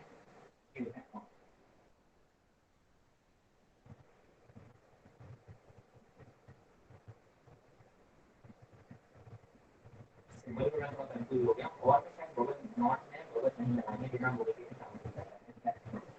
मैंने कहा सर ये y, ये मेरे दो इनपुट होंगे a और ये b। और का मतलब क्या होता है? इसको लिखने का तरीका होता है a प्लस b, ठीक है। a प्लस b लिखने का तरीका है। और का साइन होता है प्लस। और का मतलब क्या है? या तो ये या तो ये। इंग्लिश वाला और जानते हो ना, या तो ये या तो ये। इसका मतलब क्या है कि अगर आपने यहाँ से दोनों 0 दिया तो आउटपुट भी 0 होगा। चलो मैं ट्रूथ टेबल से समझाने की कोशिश करता हूँ, ज़्यादा बेटर है। A B and output. अगर आपने इसको 0 दिया और इसको भी 0 दिया तो या तो 0, 0 प्लस 0 इज 0, दोनों ही 0 है ना, तो आंसर इज 0। मैंने कहा सर अगर मैंने इसको 1 दे दिया और इसको 0 दिया तो 1 प्लस 0 इज 1। या तो ये हाई हो या तो ये हाई हो। इसका मतलब ये है कि देखो अगर ये हाई है और ये लो है तो आंसर विल बी हाई। अगर मैंने इसको 0 दे दिया और इसको 1 दे दिया तो 0 प्लस 1 इज 1। इन दोनों में से जो भी हाई होगा, एक भी हाई हो गया तो आंसर हाई होगा, और दोनों हाई हो गए तो भी आंसर हाई होगा। इसलिए बोलते हैं और, या तो ये हाई हो या तो ये, अगर ये दोनों में से कोई भी हाई नहीं है तो आंसर विल बी 0, और अगर एक भी हाई हो गए तो आंसर आउटपुट का कैसा होगा, हाई रहेगा। दोनों में से एक भी हाई है, दोनों में से एक भी हाई है, दोनों ही हाई है तो हाँ कोई दिक्कत। इसको हम बोलते हैं और गेट। इसको लिखने का तरीका होता है ये, लिखने के सिंबल भी आपको पता होना चाहिए, ठीक है।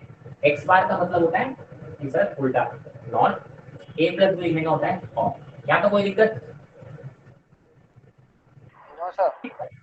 चलिए मैंने कहा सर और गेट देख लेते हैं, इसके बाद एंड वाला।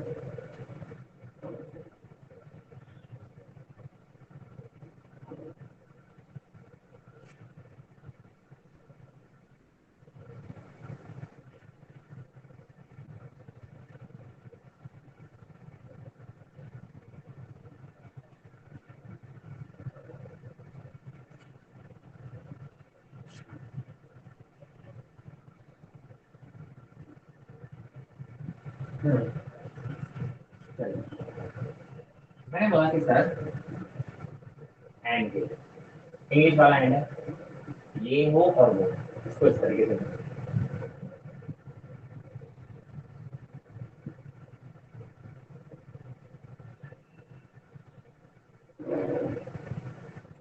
इसको लिखने का तरीका है y is equal to a into, ठीक है, ये लिखने का तरीका है। तो कहने का मतलब क्या है कि a इंटू बी, इस तरीके से आप इसको लिख सकते हो। अब इसमें देखिए होता क्या है,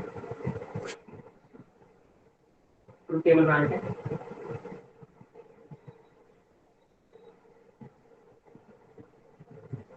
ए बी और आउटपुट दोनों ही वन होंगे तभी जाके आपका वो ए एंड का मतलब क्या, जब ये दोनों राजी होंगे तब जाके शादी होने वाली है। देखो मैंने कहा ए राजी नहीं है, बी राजी नहीं है, तो भाई साहब नहीं हो सकती।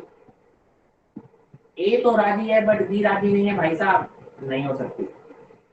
बी राजी है बट ए राजी नहीं है, मैंने कहा भाई साहब नहीं हो सकती। और जब दोनों राजी होंगे तभी जाके आप बोलोगे हाँ। एंड का मतलब क्या होगा, दोनों वन होंगे, और का मतलब एक भी वन होगा, आंसर बना जाएगा।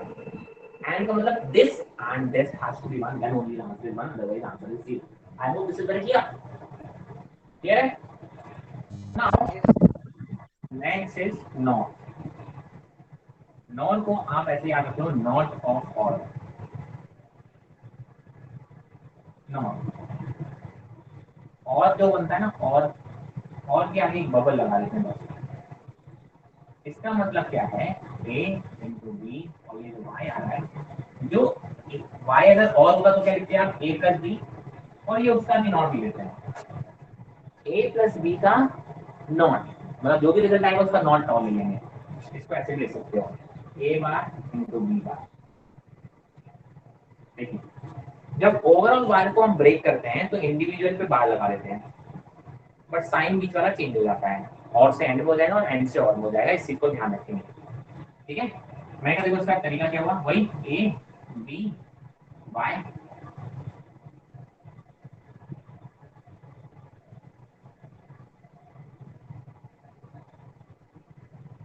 Zero zero, correct. अगर और होता तो जीरो जीरो का रिजल्ट कितना आता, जीरो।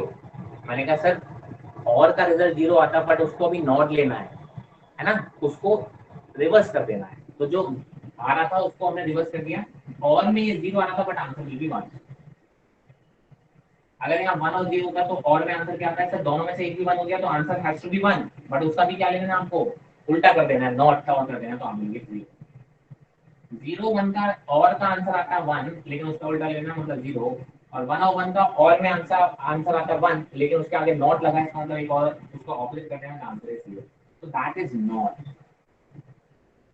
समझ में आया? और का नॉट ले लो, जो भी और के रिजल्ट आ रहे हैं उनमें बस उनके रिजल्ट को उल्टा करते चले जाओ।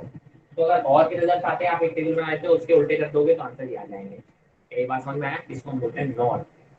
कोई दिक्कत यहाँ तक? One last gate is remaining.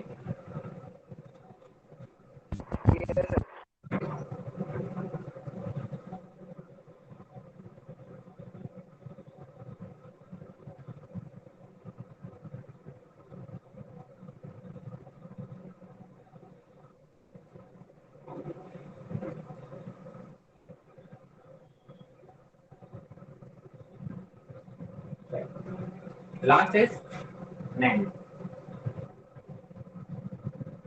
इसको बोलते हैं not of and. Not of and मतलब जो भी एंड का रिजल्ट आएगा उसका नॉट ले लेना। इसको हम क्या करते हैं, एंड गेट के आगे एक बबल लगा देते हैं, ए बी वाई। तो वाई को क्या लिखोगे, एंड का आंसर आता है ए इंटू बी, लेकिन उसका बार लेना, उसका नोट कर लेना। यानी मैंने कहा जब ब्रैकेट खोलते हो तो ए के ऊपर ब्रैकेट आ जाएगा, बी के ऊपर ब्रैकेट आ जाएगा, और बी का साइन है वो चेंज होकर एक प्लस में कन्वर्ट हो जाएगा, राइट। तो जो भी साइन होता है यहाँ पे उल्टा हो जाता है। तो ये इसको लिखने का तरीका है। मैंने कहा इसकी ट्रुथ टेबल बना लो, ए बी वाई।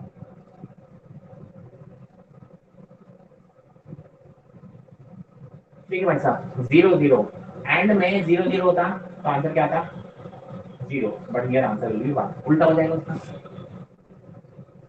ठीक है, आप बोलोगे ये देखो 1 0, अगर एंड करते हैं एंड में दोनों 1 होने चाहिए तभी आंसर बनाएगा। मैंने कहा 1 0 का आंसर एंड में 0 ही होता, बट यहाँ पे आंसर हो जाएगा 1। मैंने कहा सर अगर 0 1, तो बेसिकली आप बोलोगे एंड में इसका आंसर आता है 0, लेकिन इसमें नैंड में क्या आंसर आ जाएगा उसका जस्ट ऑपरेट नहीं बात। और अगर दोनों 1 होते हैं तो एंड बोलता है 1, बट नैंड बोलेगा 0। तो बेसिकली एंड के रिजल्ट को उल्टा करते चले जाओगे तो क्या हो जाएगा, नैंड। इसलिए हम बोलते हैं नॉट ऑफ एंड, एंड के जो भी रिजल्ट आए उनको नॉट कर दो। ठीक है, बेसिकली एंड के आगे एक नॉट सर्किट लगा दिया, एक नॉट गेट लगा दिया, and that will be your answer. NAND gate and NOR gate are called universal gates. NAND gates and NOR gates are called universal gates because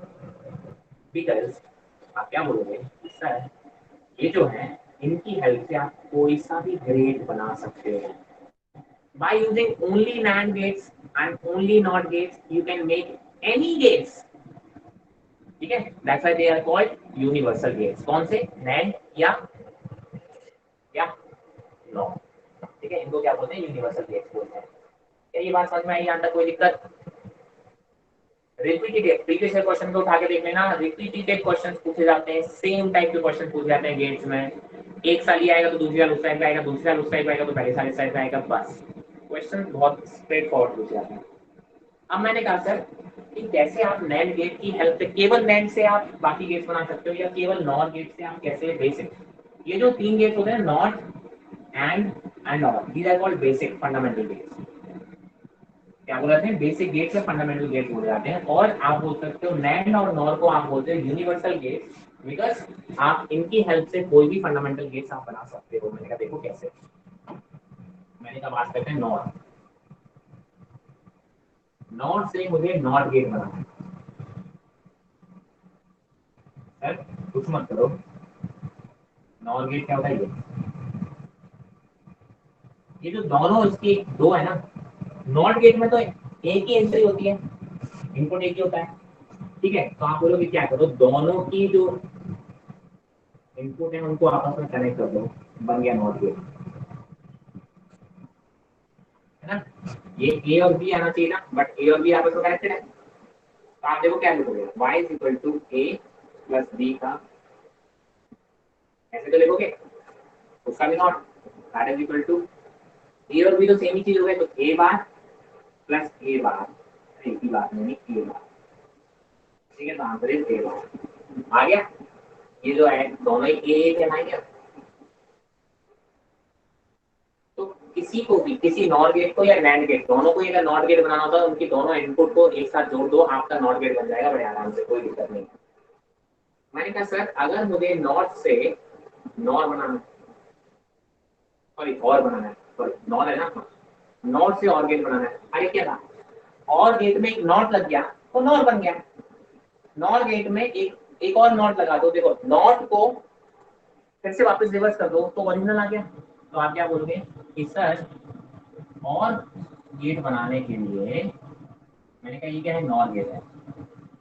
nor gate जो result देता है वो क्या दे रहा है, और का जस्ट उल्टा, मुझे उसका उल्टा कर दो तो वापस से और मिल जाएगा। मतलब क्या कर दो सर, इसके आगे एक नॉट गेट और लगा दो, ये जो नॉट गेट बनाया इसके आगे देखो दोनों ही नॉट गेट है, नॉट गेट की हेल्प से ही आपने क्या बना लिया सर, ये और गेट बन गया। दोनों इनपुट से एक रिजल्ट आएगा, उसके आगे एक नॉट गेट लगा दो, ठीक है, नॉट गेट बनाना हमने ऑलरेडी सीख लिया, तो आपका क्या बन जाएगा, और गेट बन जाएगा। तो कुछ नहीं था, आपने जो रिजल्ट आया था उसको रिवर्स करना था, तो आपने आगे क्या लगा दिया, नॉट गेट बना दिया। तो नॉट से और बनाना भी बड़ा आसान है। अब अगर एंड बनाना है, क्या बनाना है, अब अगर एंड बनाना है तो एंड थोड़ा सा देखते हैं।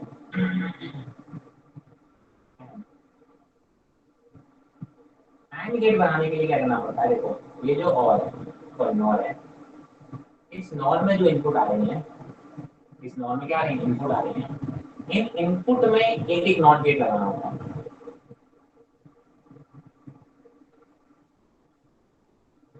नॉट गेट बनाना मुझे आता है, ये देखो एक,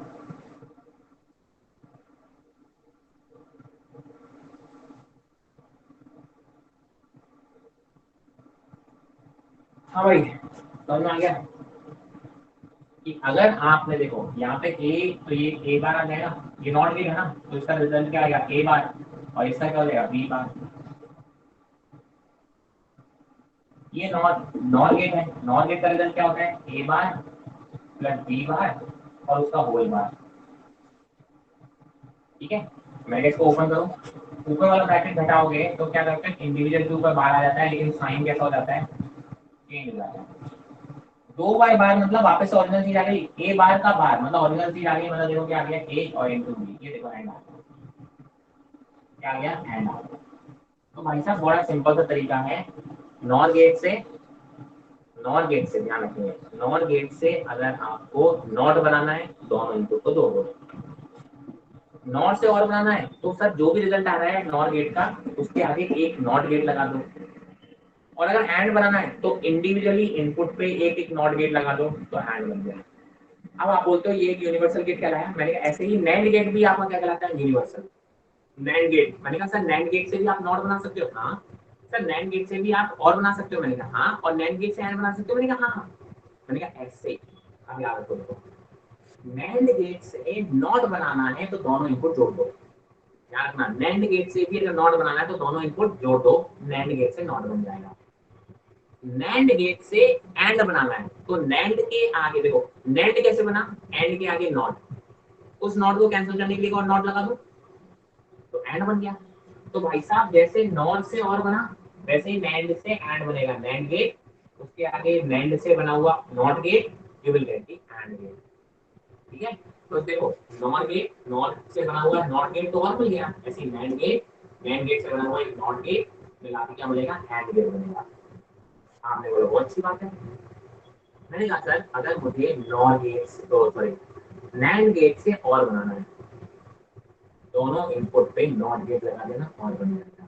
याद रखने का तरीका सेम होना चाहिए, नॉट से और बनाना इजी है और नैंड से एंड बनाना इजी है। डिफिकल्ट कौन सा लगता है, ये दोनों इनपुट पे आपको लगाना है। So this is how you can convert any NOR and NAND gate to any other fundamental gate, basic gate. So this is all about gates. इसकी कुछ प्रॉब्लम्स बनती हैं। So I this is all about all the subjects मैं कहूँगा जितना भी आपका पूरा सब्जेक्ट था। तो नेक्स्ट क्लास अगर हमारी होती है तो हम उसमें इस गेट से कुछ क्वेश्चन से स्टार्ट करेंगे, ठीक है, ताकि आपको प्रैक्टिस कराने देखो कितने बेसिक क्वेश्चन आते हैं। And in the next class अगर हमारी होती है, मैं पहले बता रहा हूँ, अगर हमारी नेक्स्ट क्लास होती है तो हम केवल और केवल प्रीवियस ईयर क्वेश्चंस करने वाले हैं। क्या करने वाले हैं, प्रीवियस ईयर क्वेश्चंस करने वाले हैं। बाकी मेरी तरफ से चीजें खत्म हो गई, अगर आपको कोई डाउट, आपको आपकी तरफ से कोई डाउट रहेगा तो आप पूछ लेंगे, otherwise we will solve only previous year questions in the next class if it happens. Any doubt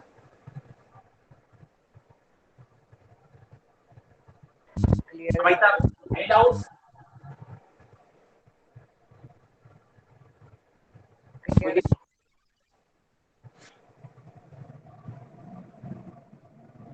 चलिए देन